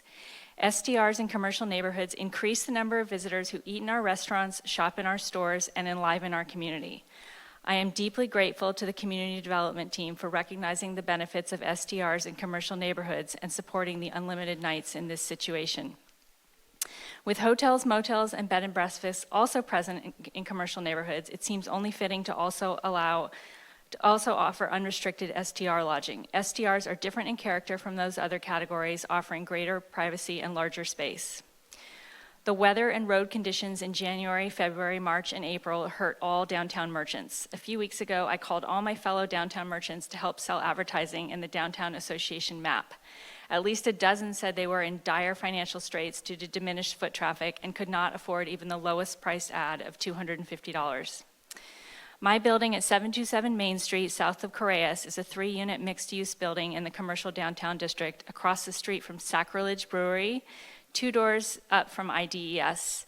Tri-Counties Bank is across the street, and Coastside Water is next to that. I closed escrow in January 2021 and just completed an extensive remodel to convert the 1,200 ground floor office space because, as we all know, office space is not in high demand these days. I want to thank all city employees who overlap with my remodel project for their enthusiasm and appreciation of my retail space, which extends the vitality of the downtown retail corridor further south on Main Street. An art gallery is not a lucrative business. It is a labor of love. When I bought my mixed-use building in the commercial downtown district in January 2021, I knew I would need a reliable income stream to subsidize my overhead and always planned to offer an STR to bridge the gap.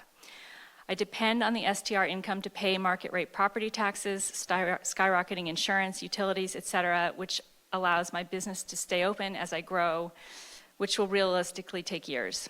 I do now have a licensed 2-bedroom, 1-bath STR in my building, and I allow dogs. Since receiving my STR business license 8 weeks ago, I have hosted 8 3-night reservations, including 5 couples with dogs, all guests sharing that they are choosing to stay in my unit so that they can walk to restaurants and shops. And now I'm excited to be able to recommend microtransit for trips farther afield. I depend on this income to pay market rate property taxes, skyrocketing insurance, et cetera. Thank you very much. I'm in favor of unrestricted nights in the commercial districts for STRs. Thank you. Thank you, Mariana. Pam Padilla? Pam is not here. Carolina Sandoval.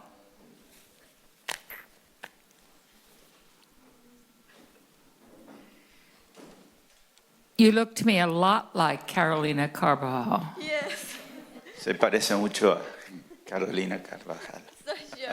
My mom is Sandoval. Sí, es el apellido de mi madre. mi mamá se llama así. Tengo 2 preguntas. I have 2 respecto questions. A esta moción. La primera es, ¿cómo se podrá comprobar que esas viviendas que son usadas como hoteles están cumpliendo la ley? Y no serán o no tendrán noches que las arrendarán bajo agua, no sé cómo se dice. Sin declarar. Sin declarar. ¿Cómo se podrá llevar, o sea, un conteo que sí lo hagan bajo la ley?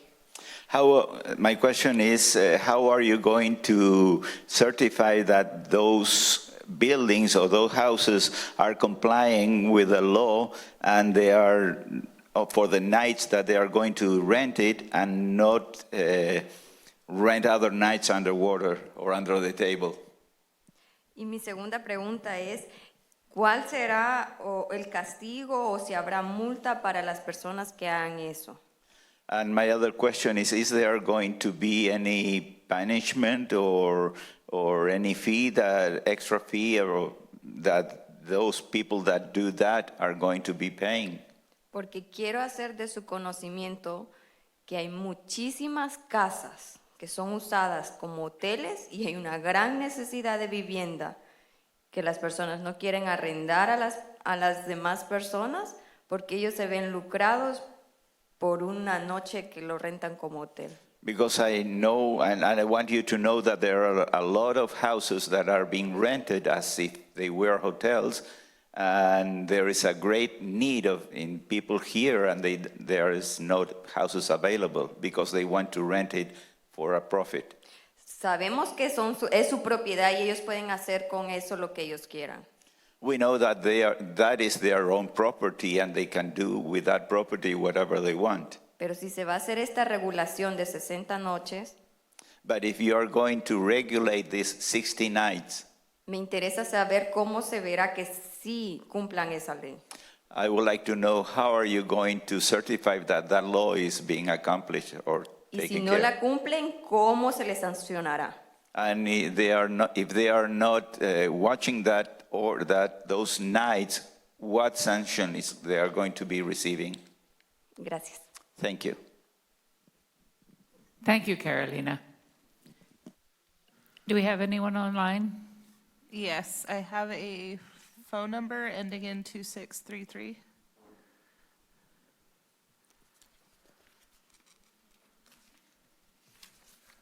could press *6 to unmute yourself.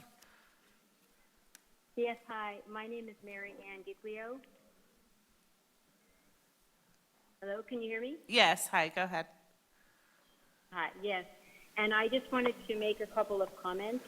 The first, I actually live in El Granada, and I have a duplex, and I have been renting the other half of our duplex through as a short-term rental for about 8 years now.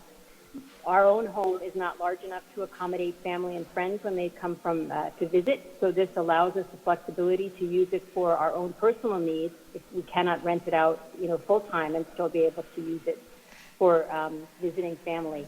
I also manage a rental for a friend in Half Moon Bay, and she is one of the families that has been doing this for several years. She owns a home that she uses and purchased 12 years ago as a vacation rental for her family that's scattered throughout California, and she would use it for several months out of the year, but it would stay vacant the rest of the time. And I introduced her to the idea of a short-term rental, and we've now accommodated hundreds of guests over the past 5 years at her home, almost exclusively families who probably could not afford hotels because she has a 3-bedroom home with a nice yard. It provides a niche that is not available in many cases, and it also gives them some flexibility. The home is occupied more often. I manage it and I keep track of it. She has a good relationship with her neighbors. This is not a party house or a place that upsets the environment of the community that she lives in. It's also provided her with a little bit of income that's actually allowed her to improve the home and actually make it look nicer in the neighborhood as well.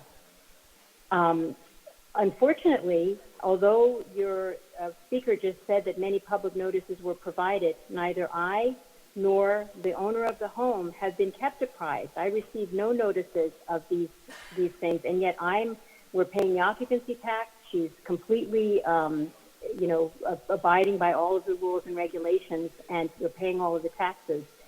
And our voice, I feel, has not been heard in this. By limiting the occupancy to just 60 days a year, she would either have to choose to rent it out full-time, pretty much, and not allow her family to use it, or have it lie vacant for many months that, it's not going to become a long-term rental to somebody. That would, dissuade her from being able to do that.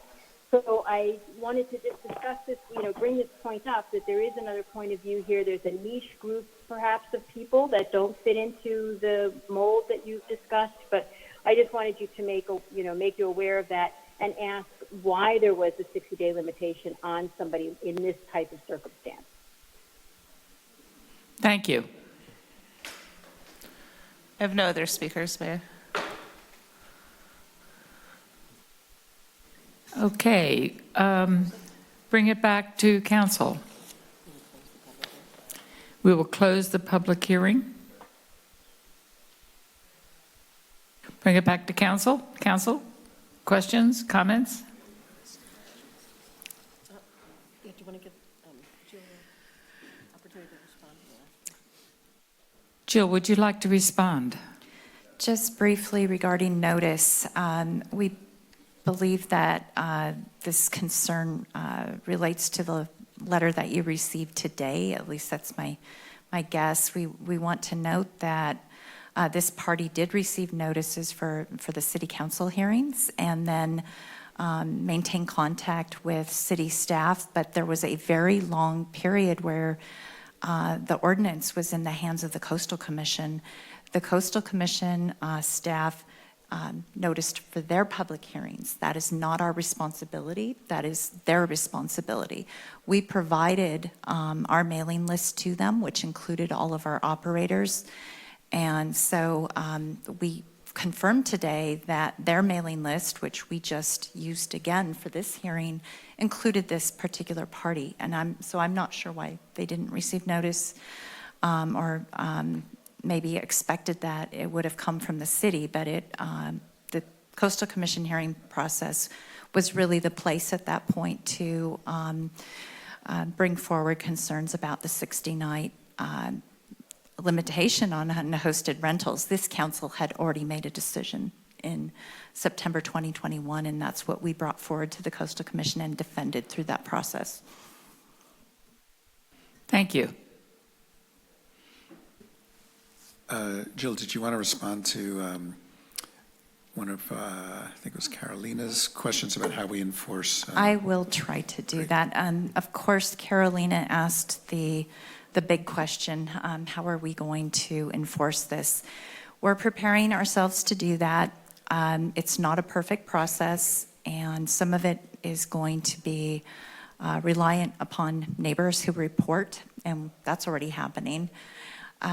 We also have agreement with Airbnb, and I hope that we can get some more information out of them as we move forward.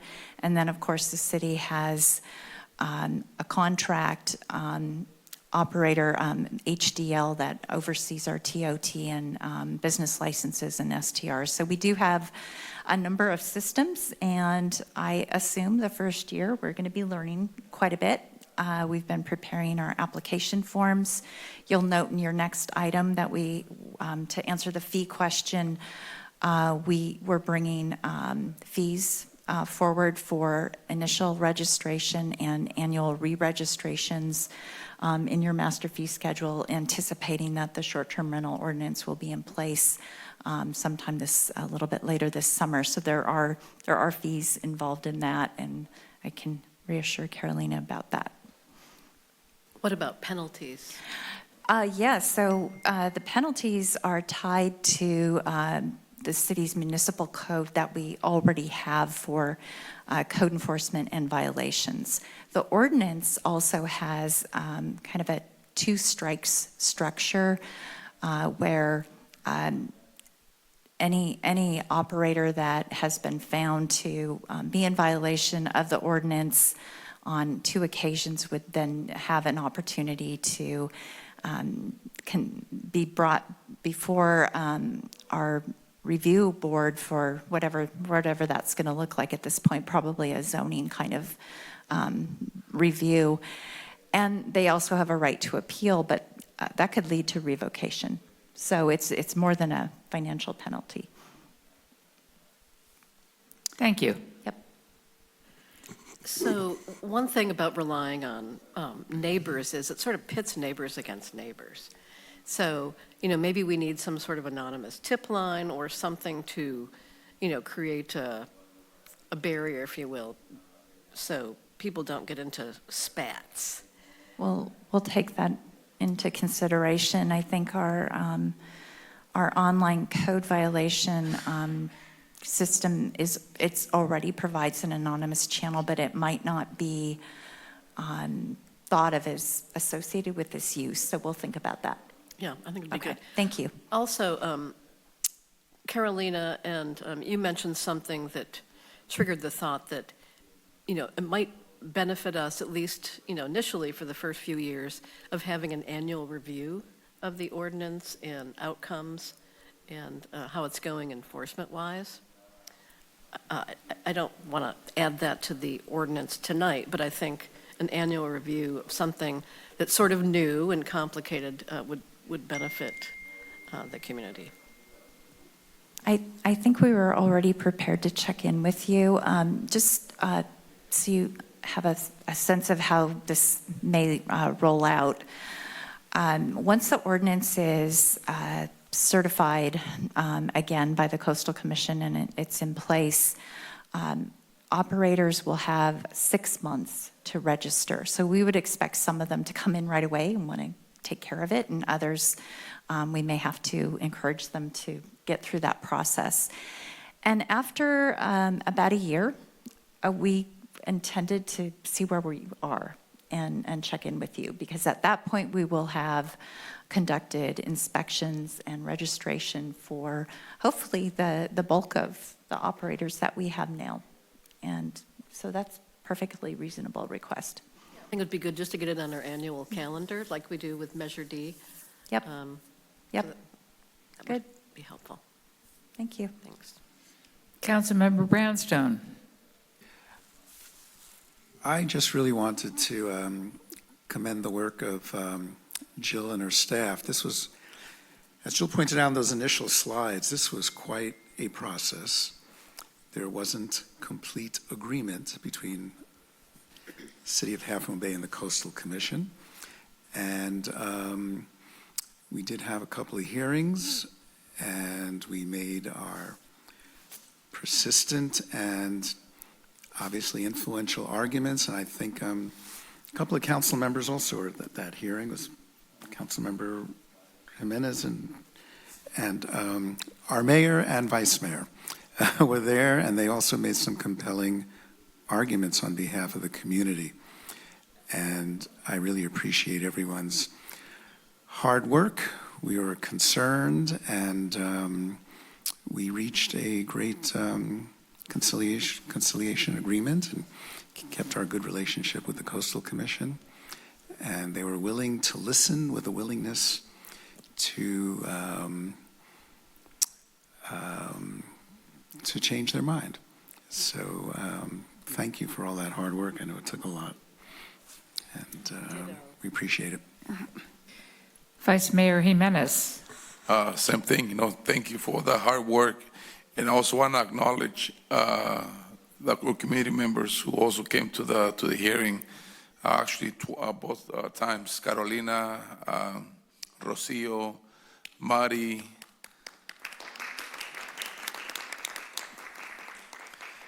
Thank you for their statement. Actually, Carolina, had to take time from work, to be there that day. Also, there was a large group from a local organization who was present and spoke, in regards to the ordinance, because of the relationship they have with the community. So, in the Coastal Commission was actually, I think, was the president who addressed the community. I mean, who were there, thanking them for being there and acknowledging, that about the low-income housing, applications, that they actually had, they are not being denied. They're just waiting for the applications to come forward. And also one of the other board members, who actually addressed, the public, in Spanish, who also, was very impressed, by the comments made by our community members, leaders of the community. Thank you. Okay. I guess we're ready for a motion. I move that, having conducted a public hearing, we waive first reading and introduce an ordinance amending portions of Chapter 18 zoning and Chapter 3 revenue and finance of the Half Moon Bay Municipal Code to establish short-term vacation rental regulations and update the home occupation regulations to conform with the California Coastal Commission's conditional certification. Second. May I have a roll call, please? Councilmember Brownstone, Yes. Councilmember Rohrbach, Yes. Councilmember Reddick, Yes. Vice Mayor Jimenez, Yes. Mayor Penrose. Yes. Motion carries.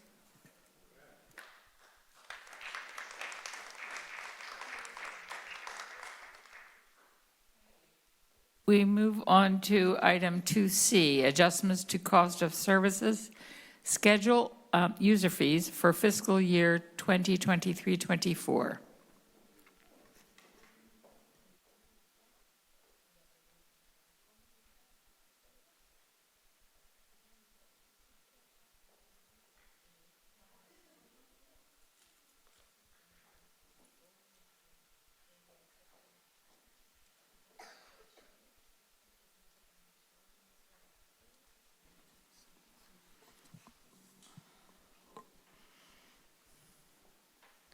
Good evening, Council. I'm Lisa Lopez Rossi, the Administrative Services Director for the City of Half Moon Bay, and tonight, as I do for the last 3 years, I'm bringing you the adjustment to the cost of services schedule, which we refer to as our master fee schedule. So it's a pretty short presentation since you've been through this before. We'll go through a little bit of background for the benefit of the public, go through some of the purpose and scope, the recommendation, the next steps, and of course, we will conduct a public hearing. So to go over a little bit of the background, in 2017, the city adopted a comprehensive update that really aligned all the fees and items that were being charged with their true value, and so that the city could get 100% cost recovery on the items that they were doing, including the fees that included development impact fees. Sorry, I just forgot to turn out my notes. In addition, we also looked at Proposition 26, and of course, all the fees, administrative fees that are involved in the city, that goes from everything from making copies to one of the fees that we created last year, which is the dog walker fee. Of course, this update tonight brings forth a new fee and amended fees to implement some of the new city ordinances, one of which you just heard. I also should mention as well, 2017 was the most recent update. However, we are in the process now of conducting a cost allocation study, which includes all the fees that I've just mentioned, and we'll look at what we need to update in order to truly bring the revenue that is associated with these costs back to the city. We are hoping to bring this by mid-year. So to adjust a lot of these fees, we look at the CPI, which is the Consumer Price Index, based in the Western region, which includes which is the Bay Area, San Francisco, Oakland, and San Jose. And for the developer impact fees, we looked at the Construction Cost Index.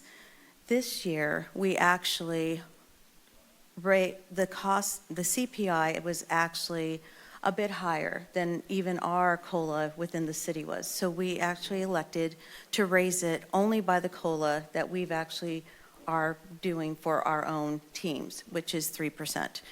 The development impact fees, we've made a decision to remain flat due to the fact that we are doing the cost allocation study.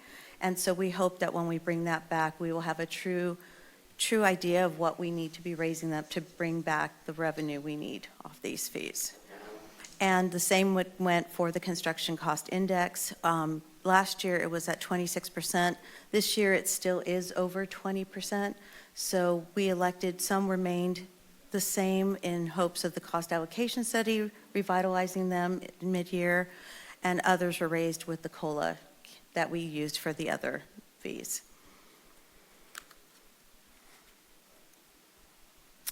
Of course, I won't go into too much detail since you just heard a presentation, but one of the new fees that we actually have included in the master fee schedule is the short-term vacation rental registration. Also, keep in mind that this also will be included as we move forward with the cost allocation study. So these are very preliminary. The staff actually came up with these fees knowing that when we start looking and moving into the cost allocation study, this will also be reconsidered. Next step, for most fees, there's a 60-day wait for implementation, which means most of them will go into effect August 5th, while others will go into effect on July 1st. And of course, we will provide notification once this is approved to the public and to all our clients and customers, letting them know that the fees will be raised if appropriate. So I did go through this rather quickly, but tonight this is the recommendation to conduct a public hearing and of course authorize the adjustment to the cost of services schedule. Thank you. I have a clarifying question. Okay. For short-term rentals that are already in compliance and in operation, will they be charged a registration fee? Or is it just new short-term rentals? I'm going to defer to Jill because I believe they've spelled that out in the ordinance. Oops. All of them, the first time through, will be charged that fee, and the primary thing that it's covering the cost of is an inspection. The city has not inspected any of these units, so after that, it's not going to be required year after year. Great, thank you. Council, any questions or comments? Any public? Nope, no public comment. May I have a motion, please?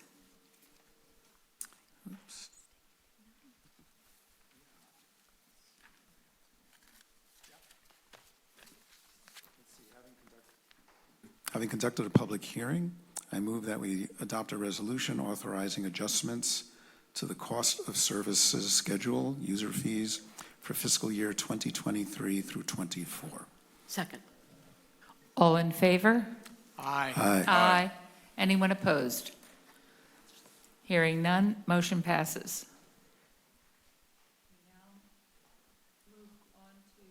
Move on to item, where are we? 3A. It's the Leisha show tonight, so she's just going to get very comfortable over there. Yes. Hello again. I'm going to bypass the introduction. This was actually the part I was looking forward to. So we are very thrilled to bring you our 23-25 Council Priorities Work Plan. So just to give the audience a bit of background, we actually have a strategic plan which is on our website and is rather easy to find, which includes our strategic elements, our council priorities, and also our capital improvement program, which is obviously operated out of Public Works. So after the priority session, which was held after we conducted our listening sessions throughout the community, we did actually find that the 5 priorities that we have selected in the past remained, and I won't go through and read them for everybody since they're on the screen, but we found that while the priorities stayed the same, the work plan did shift, and at times tonight I'm going to look to our city manager who will step in and help move the discussion along. So while the council and the public actually had a copy of the work plan in their packet, we did tonight want to bring forward some of the highlights in the work plan. Some of them are new, some of them are ongoing, some of them have changed. And as we did last year, we wanted to definitely differentiate between the mandated group, and which includes a housing element, completion, LUP, a lot of things that you've seen in the public works categories, versus the discretionary in 23-25. Discretionary doesn't at all minimize the value of these projects. In fact, if anything, they are a true mission of the heart and the passion of our staff and of council. So they're really important that we wanted to share some of these specific projects that were in the work plan overall. And Matthew, I don't know if Matthew wants to add anything. And as you will see, and in the discretionary, we do focus greatly on the housing development, support for renters. We continue with our work on transportation projects, the mental health support. We included emergency preparedness because we're very excited to have, as you have heard, we have a staff member back on who his primary focus will be emergency preparedness under the city managers, which includes work on the all-important mandated safety element plan.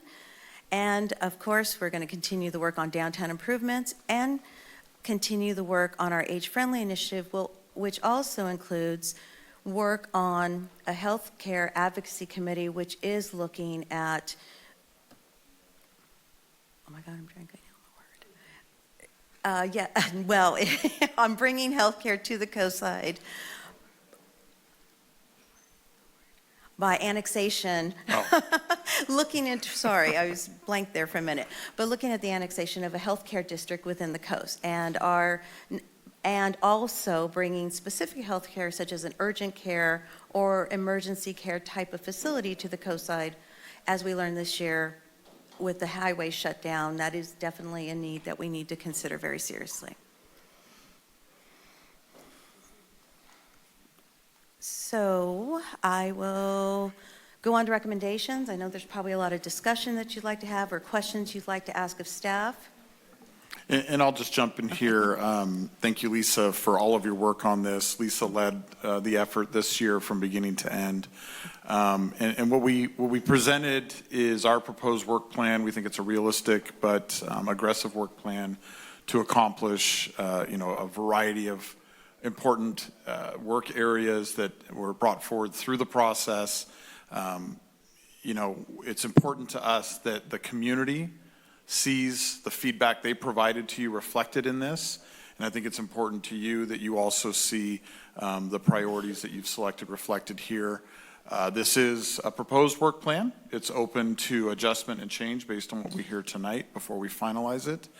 And I think, as you see, there's a lot of important work that happens here, and it also includes some work that gives us flexibility. If sometimes a priority gets delayed because there's a shift in the community, there's a shift in funding, there's something else. There are other projects that are lower priorities that can be escalated during those time periods, and we've seen that in the past. For instance, the shifting of the CAP, the climate adaptation, and I'm always going to forget the second A, action plan, which was delayed because we prioritized the electrification ordinance a few years ago. So we try to pinpoint the timing of some of this work, but we do have, in some of these cases, flexibility to adjust to needs of the community, and as we've seen this past fiscal year, emergencies. But I think the development of these plans in the past has allowed us, as you've seen tonight, to bring forward some really important work over time, even with the challenges that we faced in our community the last year. So we welcome your feedback and your input. We don't consider this a final plan until you've had a chance to weigh in on it and give us feedback. So Yeah, I'd like to make one comment, and that is on the word discretionary. I think it's an unfortunate word, and I hope we can come up with something a little bit better. Discretionary does not mean that we may or may not deal with these issues. And these are issues that we have to deal with. There are our priorities. So I'd like to have that looked at a little bit. We could very simply change that, the two categories, which aren't even spelled out on this plan. It was just for the No, I know. tonight. But we have our state and federal mandates, and then our city priorities. Great. I think that's an easy way to reflect That's great. Thank you. It's not for my benefit, because I understand where we're coming from, but for the public, I think it makes sense. The other thing is, under affordable housing support for renters, it says here, research best practices and local application. I think we did do a lot of research already, so I don't think we're at a stage where we have to look at the problem again. I think we need to come up with some proposals for how we are going to be supportive of our renters until we get affordable housing built for them. Sure. I think one way we can address that is just update the research.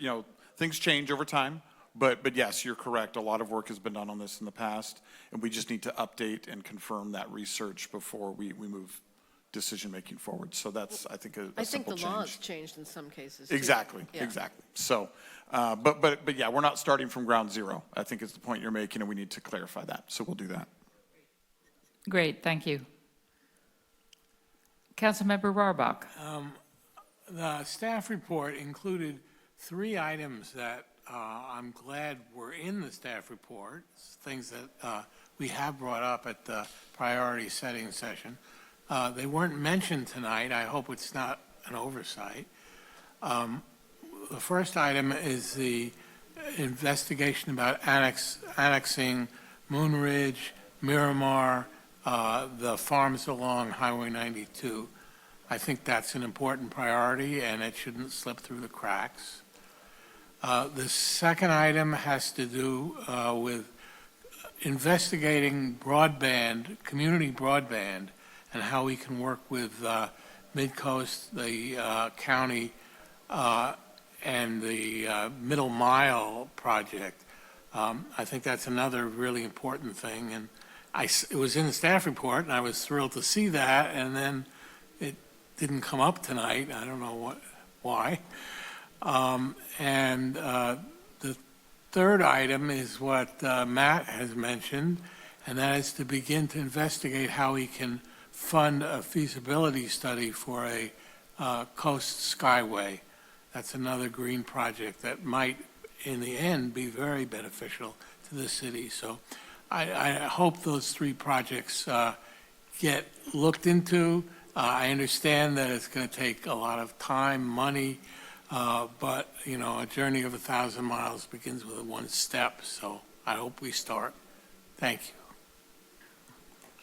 And I'd just like to add, the proposed work plan is the complete work plan. My presentation did skim, only in the interest of time and the council's already vast knowledge of this. So this is what we are following. This is what the staff will work on. Great. Other council members? Okay. Mayor, I'm not sure if there's any public comment, but we should check. There is no public comment. So are we looking for? Now I can make a motion. Yeah, so Motion, I'm happy yeah. to make a motion. I move that having received and accepted a report on the proposed staff work plan for City Council priorities for fiscal year 2023, 2025, that we have staff move forward on next steps.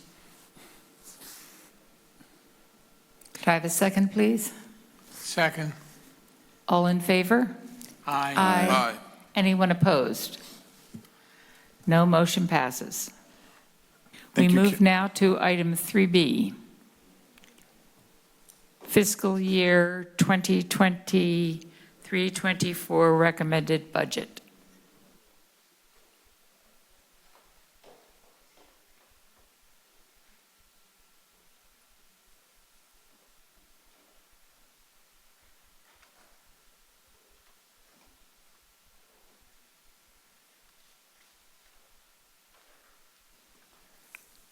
All right. Good evening, Madam Mayor, council members, and members of the public. This presentation is the recommended budget for fiscal year 2023 to 2024. Our fiscal year begins on July 1st and ends June 30th. Here's the agenda for the presentation. It's a short agenda, but there's a lot of detail, so I'm going to be skimming through this fairly quickly, but feel free to stop and ask any questions as we move along. The agenda, we'll be talking about revenues and the revenue summary, expenditures, and highlighting the changes that are in this budget, the capital improvement plan, and then the financial outlook.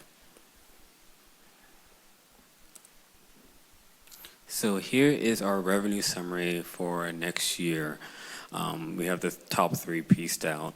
The first column is our current budget that we're currently in, and then the recommended budget for next year. Starting with TOT, we are estimating 9.6, relatively flat, essentially flat, going into the following year. What's in this number is the assumption that occupancy rates will grow, but very, very slightly, less than 1%. So we're essentially booking it at a flat. We consider this pretty conservative. Our consultant gave us 3 tiers. Conservative, moderate, and aggressive. This is the more conservative number. There may be some bandwidth in this, but we feel most comfortable with this number. Property taxes, we have 3.9. So base property taxes, taxes on homeowners, that's going to grow. But all the other categories of property taxes, we're estimating to be flat. Sales and use tax, as mentioned at previous council meetings, our consultant recently downgraded the forecast for these revenues. They're anticipating an economic slowdown starting in the fall, lasting through the rest of the fiscal year. The sliver of good news there is that a slowdown is anticipated, but a downturn seems unlikely at this point. So the number here is at 3.2. It's about a 3% decrease. If economic slowdown were to occur in the rest of the year, we can expect YRTO2 would be flat as well. Other revenues, fairly flat as well. The last item down there is one-time revenues, just for transparency and being able to see it. This current budget, we had ARPA funds. As council knows, they are expiring next year. So going from 1.8 to 150. That 150 is CARES grant funding that we've secured as of today, but we are working towards securing more to support that program. Overall, our revenues are decreasing by 1.8 million. 1.5 of that is ARPA. And so we're going into next year with revenues of 21.2 million.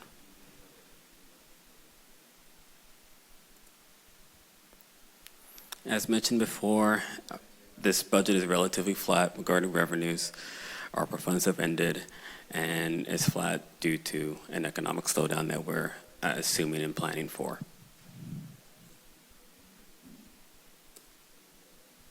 So on the expenditure side, I'm going to be walking you through all the changes that are in this budget. Total payroll for the general fund is 7.2 million, about a 9% increase. Most of that is labor contractual obligations, so COLA increases. Another portion of that is adjustments of staff time charged to other funds. In prior years, some of our staff time was charged to enterprise funds as we were working on Ocean Colony project and other sewer-related projects. We think it's now appropriate to return those charges back to the general fund since those projects have ended. But at a very high level, for salaries and benefits, there's no additional personnel or part-time staff.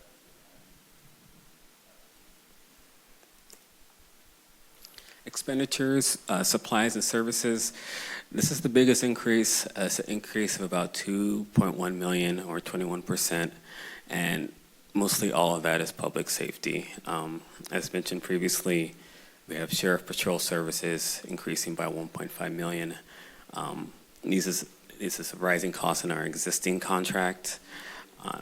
And additionally, we have another contract that got communications 911 dispatch, increasing by about 500,000. Outside of those two big ticket items, we tried to strive for a status quo budget as far as our departments, seeing what we were seeing with public safety.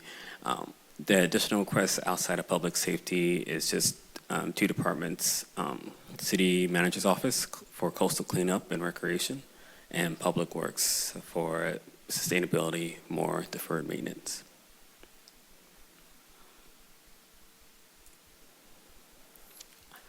Other operating expenditures, total debt service payment will be 736.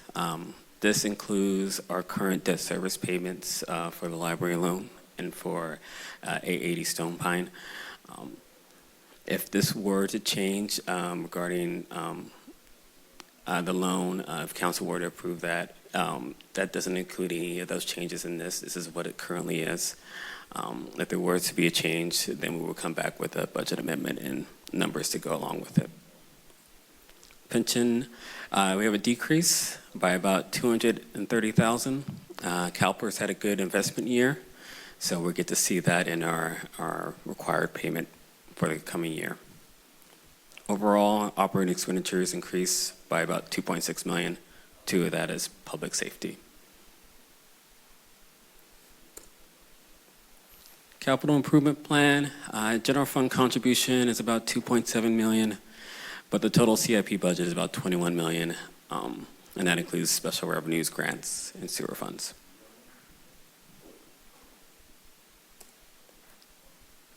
So here is our general fund budget laid out. Revenues are at 21.2. Our operating expenditures are at 22.2. Capital expenditures 2.7. We do have a annual deficit or a gap in this budget of about 3.7. But with our unassigned balances or savings that we've accumulated over time, we come down to a balanced budget. Now, the question of what is creating this deficit is the 3.7. 2 of that is public safety, and 1.5 of that is not having ARPA, and then the remainder is just increases from existing services.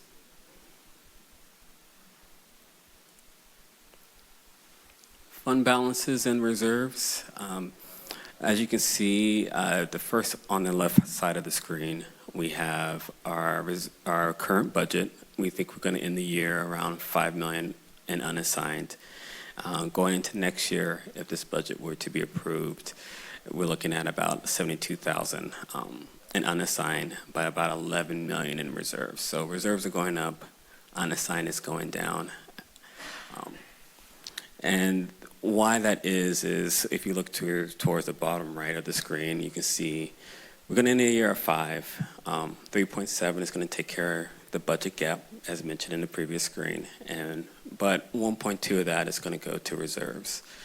So council approved of a reserve policy that 50% of our operating expenditures have to be towards reserves. So as our expenditures are growing, we have to put more away to savings. Our expenditures grew by $2 million. We had to put about $1 million to reserves. So that is a good thing. Not all 5 is walking out of the door. Some of that is going to reserves.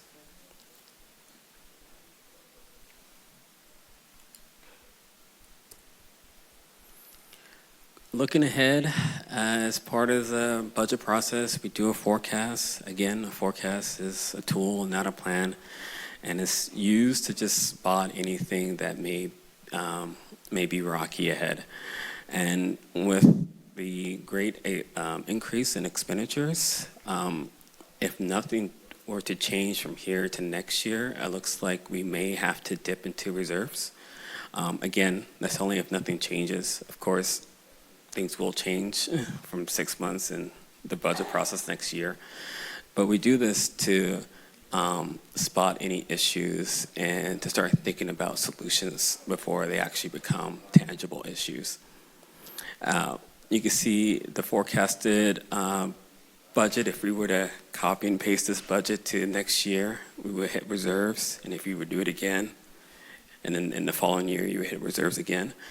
So that is suggesting that there's structurally something's wrong, or not wrong, but something that we need to make adjustments. And the top challenges looking forward for the city would be our existing services and potentially an economic slowdown. So while staff feels good about this budget, we are taking outer years very seriously. We're looking at short-term solutions and longer-term solutions. Of course, our first priority is always to increase revenue and maintain our existing services. But it's something to think about and to keep on the radar. So with that, our recommendation for tonight, receive a presentation on the 2023-24 recommended budget. And after accepting public comments and providing additional direction to staff, direct staff to return with the final proposed budget for adoption on June 20th, 2023. And with that, I'll take any questions. Council. So how do we evaluate the performance of the sheriff's office? Like, we're paying out a lot more money this year, but not just because we're paying out more money, but how do we evaluate what we're getting from the sheriff's office? How do we monitor their performance? Do we set standards like, the number of, this is just hypothetical, traffic stops or whatever? How do we do that? If we're not doing it, how do we begin doing it? Yeah, I think obviously as our costs for law enforcement and public safety increase, naturally, we should be scrutinizing the work and the services we're receiving for those funds even more than we have in the past. Setting standards is challenging because, like so many things, there's not a lot of, they don't have control over how many people break the law or how many people are doing certain things that they have to interact with. But I do think as we look at the contract and the numbers that are in the budget right now are the initial numbers they've given to us. We're meeting with them regularly to ensure that, it's not that we don't trust the numbers they've given and they've provided support for what they are charging us. But we think there's some work to do, some negotiating to do. We'll bring something back on the 20th. And certainly I think we can explore some performance measures. I think really the more important thing that we can be doing to ensure we're getting the most value for the services that we're paying for is to make sure that we maintain the relationship we have with them, and we meet with them, not just our local captain, but the sheriff's office as a whole more regularly, and be more assertive about our expectations when we see issues arise, ensuring that they're reactive to it and proactive when they can be. I think our expectations have to change and they have to grow because as you've seen with the budget tonight, the increased cost to public safety, which also include our funding of the CARES program, and of course we're looking for alternative funding sources for that. We need to see results from it. We need to have our community feeling safer. We've had some incidents recently, and the good thing I can say is we're really pleased with our current captain that we've been assigned, Captain Albin. She's been very responsive and proactive and is looking forward to meeting with businesses, gathering their feedback, and bringing creative solutions to the table to ensure the community's feeling safe. So I know that there's a lot of talk without anything definitive, but I think there's work we can do with them to make sure that we have high expectations, that those expectations are reached. Performance measures can be a challenge because, again, they're responding to what's happening out there. So I don't know if we've done this or not, but it seems to me, since there are multiple jurisdictions contracting with the sheriff's office, if there's a way to collectively assert ourselves in the process rather than having them, sort of pick us off one by one. So I would recommend, if we're not doing it already, is approaching the contract periods, jointly, as a joint effort. And maybe they have us all staggered so, that's not an effective action.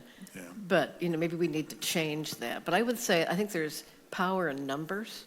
And, I know that you're an out there guy, and I think you're now head of the City Managers Association. I am. Talking to our compatriots about, some joint efforts. Yeah, and we've found some allies. Some cities that contract with the sheriff are not interested in sharing information.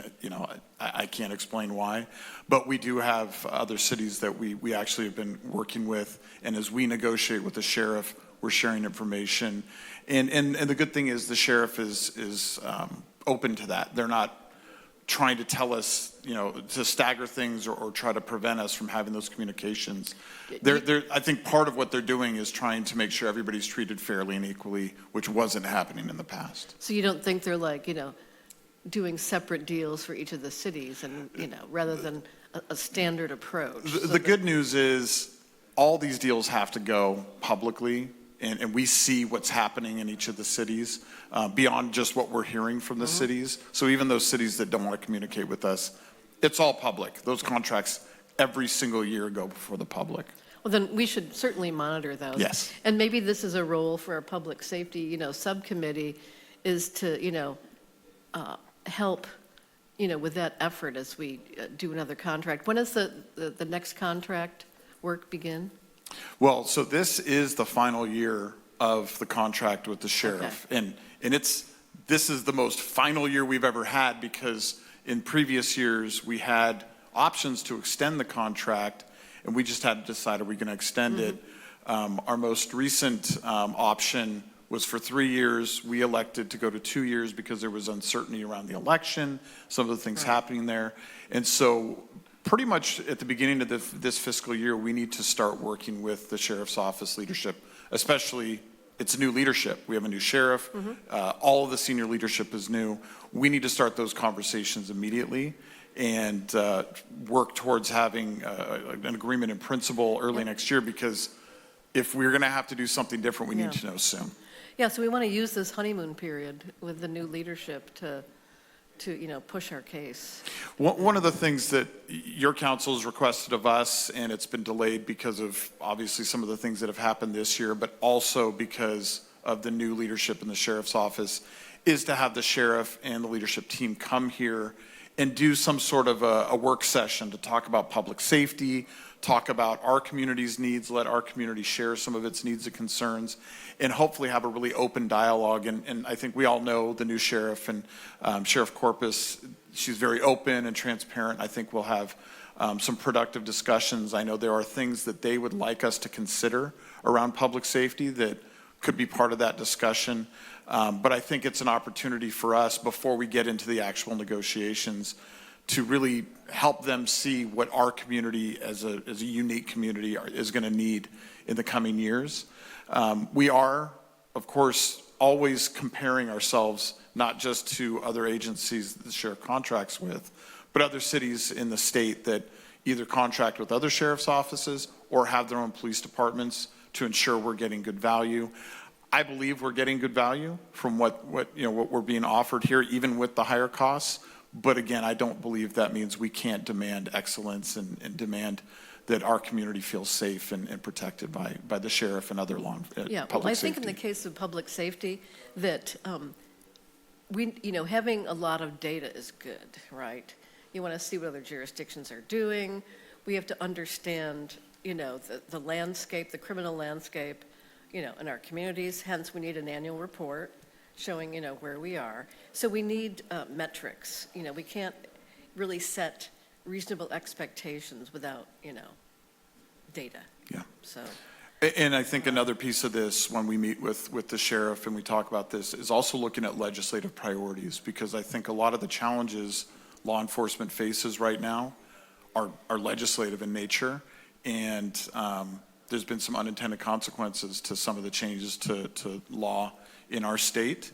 And, we need to make sure that anything the sheriff is looking for us to support matches the values of our community. But then I think we have the opportunity, we have a great process now to get our legislative platform out there, and we've got great relationships with our legislators, and I think this is an opportunity to push for some of those changes as well. I think opportunity is a good word, and we don't want to squander it. There's lots of opportunities here, lots of potential, so we need to work it. Thank you. Anyone else? Yeah, I hope that when we negotiate the contract with the Sheriff's Department, we think creatively about how to save money. One thing I've mentioned many times before is the requirement that stopping traffic stops that are unnecessary or pretextual not only costs time and money, but it erodes the confidence that the community has in the Sheriff's Department. So I'm hoping that we bring a new mindset to the negotiations. We could both save money and increase the feelings of safety that a lot of people in our community have.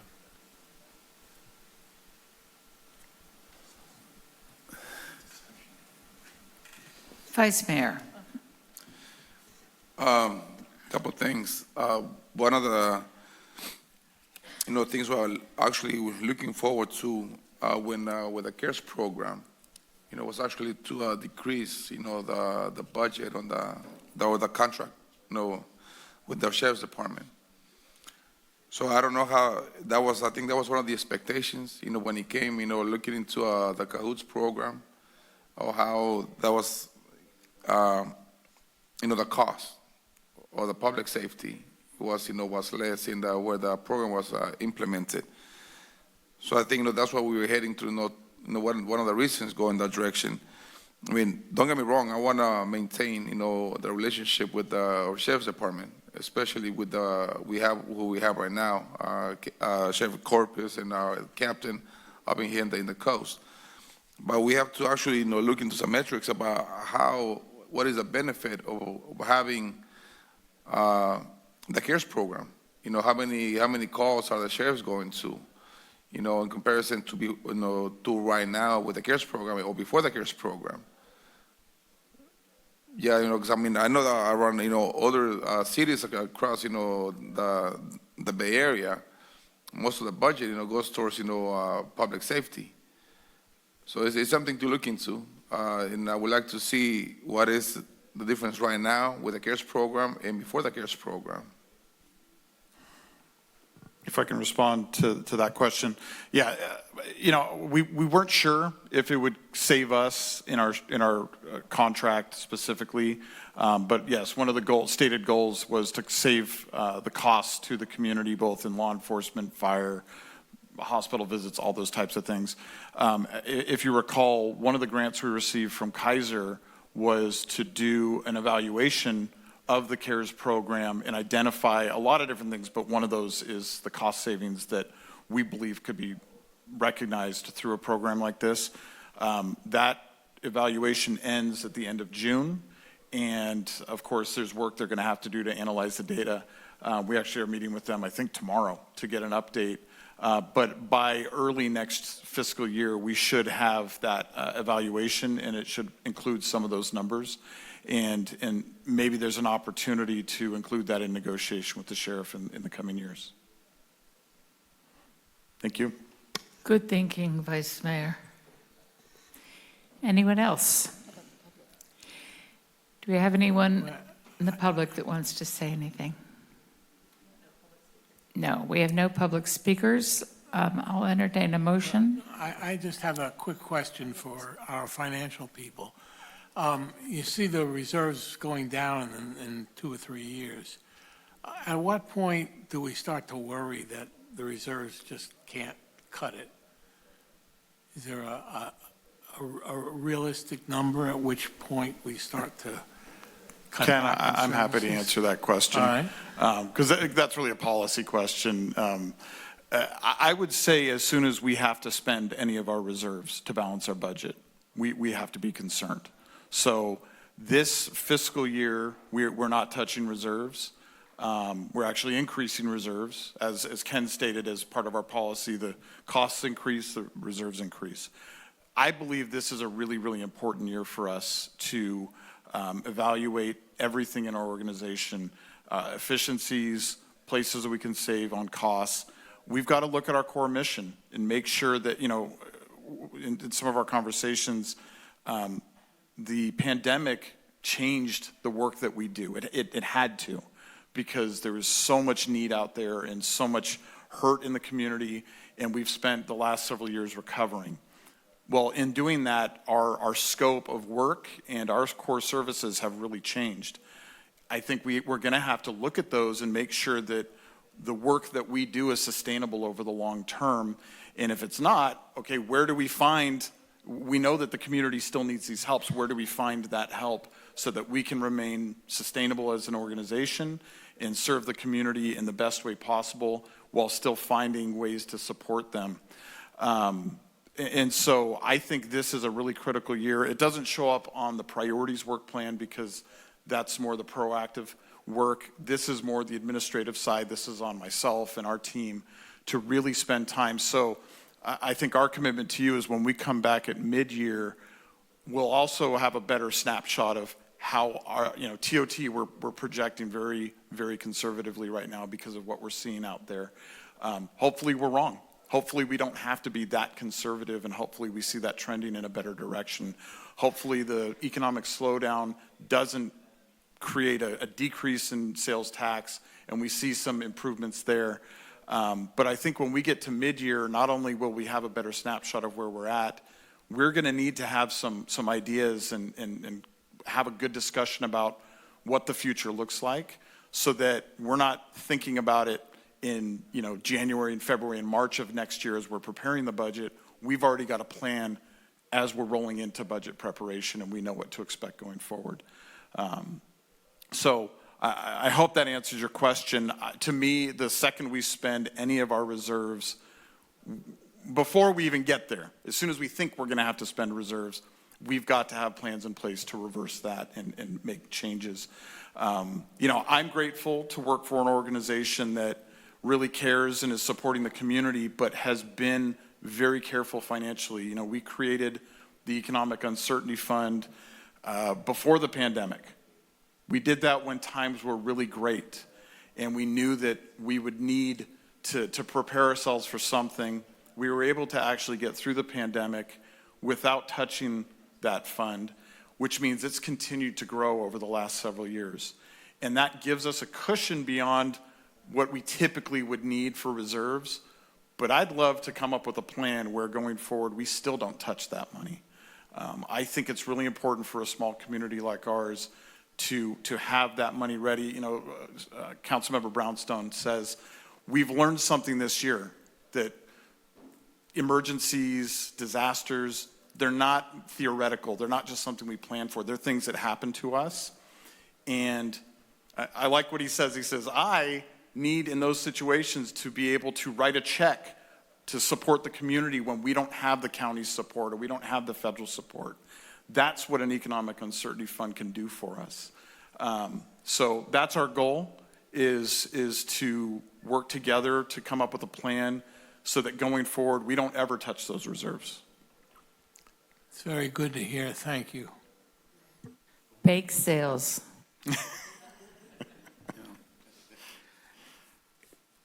Yeah, I just wanted to piggyback. I don't mind re-quoting myself, but Councilmember Rohrbeck, you know, it's a shared responsibility between us and staff.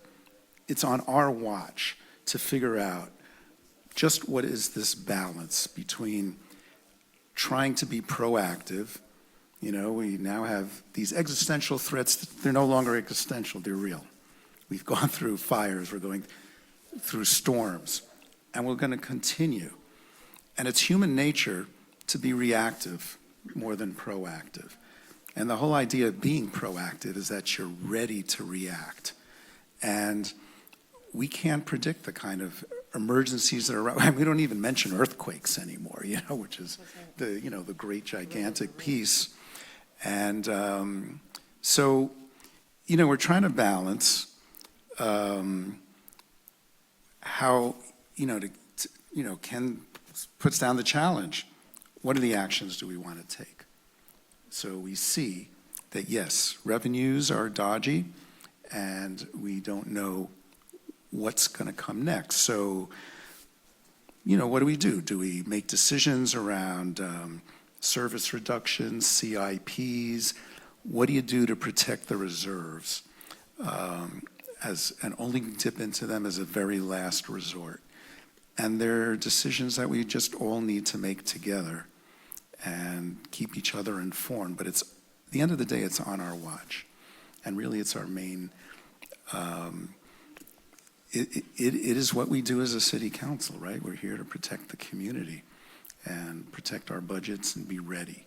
So, so it's shared. We have to help and work with staff to determine what are those critical levers where we got to think about, we need to hold back. You know, maybe sometimes it means, you know, freezing an open position, whatever it is, but we have a lot of tools. And the more we're aware of those and staff keeps us informed, we'll make great decisions. So I have a lot of confidence.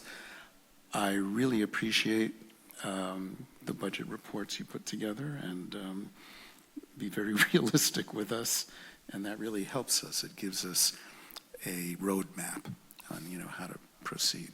Clear and concise, thank you. I just want to share one idea. So I was in Ashland, Oregon last weekend, and I noticed an advertisement they had about a service that they provide. It's actually, I guess, they call it their police volunteers. But residents can pay into this program, and so that when you go on vacation, somebody will, you know, come by and make sure, you know, your mail is picked up, that everything looks okay. So it's like a little security service while people are on vacation. Of course, you have to pay, but it's another way for, Ashland to, generate a little revenue. So that's something, we might just think about how we could do such a thing. But it's all done by volunteers. I thought it was a cute idea.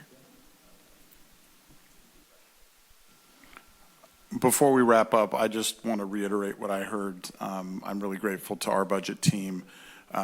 Ken, I've been doing this a very long time. A big part of my career was budgeting and finance. Ken has a unique ability, and he's going to hate this because he hates the spotlight, but he has a very unique ability to take very complex concepts around municipal budgeting and distill it down to really clear, understandable, and kind of the lay terms, which I think inspires a lot of confidence. When I work with Ken and our budget team, I'm confident that the information I'm getting is the right information and it's accurate, and it allows us to make good decisions. And I hope you feel the same way, but I just want to recognize them and appreciate them because I know Ken loves that public recognition.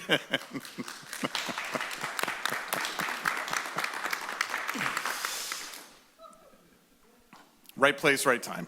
Okay. Thank you for the May kind I have comments. a motion? Sure. I move that having received a presentation on the FY 2023-24 recommended budget, and after accepting public comments and providing additional direction to staff, I think we've directed staff to return with their final proposed budget for adoption on June 20th, 2023. Second. All in favor? Aye. Anyone opposed? Okay, motion passes. Commission committee updates. Seeing none. For future discussion, possible agenda items. I just want to report a conversation I had with Jill Ickes earlier this evening. A bill has been brought to my attention, SB 423. It's Senator Wiener. And it basically is a housing bill that sort of has some blanket carve-outs. I mean, it eliminates in a blanket way carve-outs for the coastal zone. So it's kind of a critical bill. I think it's problematic on many levels. And I think Jill kind of agrees with me. So we talked about maybe bringing a letter forward, for the mayor. I actually sent a letter On 423? on 423. Didn't I, Jessica? I don't think it was 423. I think it was 423. I'm not. It was the coastal zone exclusion.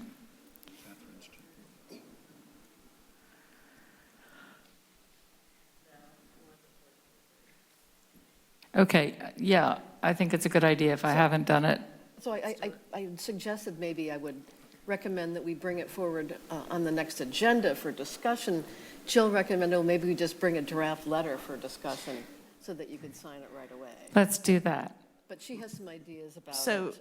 if I could just remind the council that per the legislative platform you adopt, if there is a bill that fits within our platform, the mayor signs it, and then it comes on your consent calendar as an FYI that it was sent. Okay. So if you want to discuss it, we can discuss it, but per our practice, she Okay, can let's- sign it, and then we put it on consent as receive and file.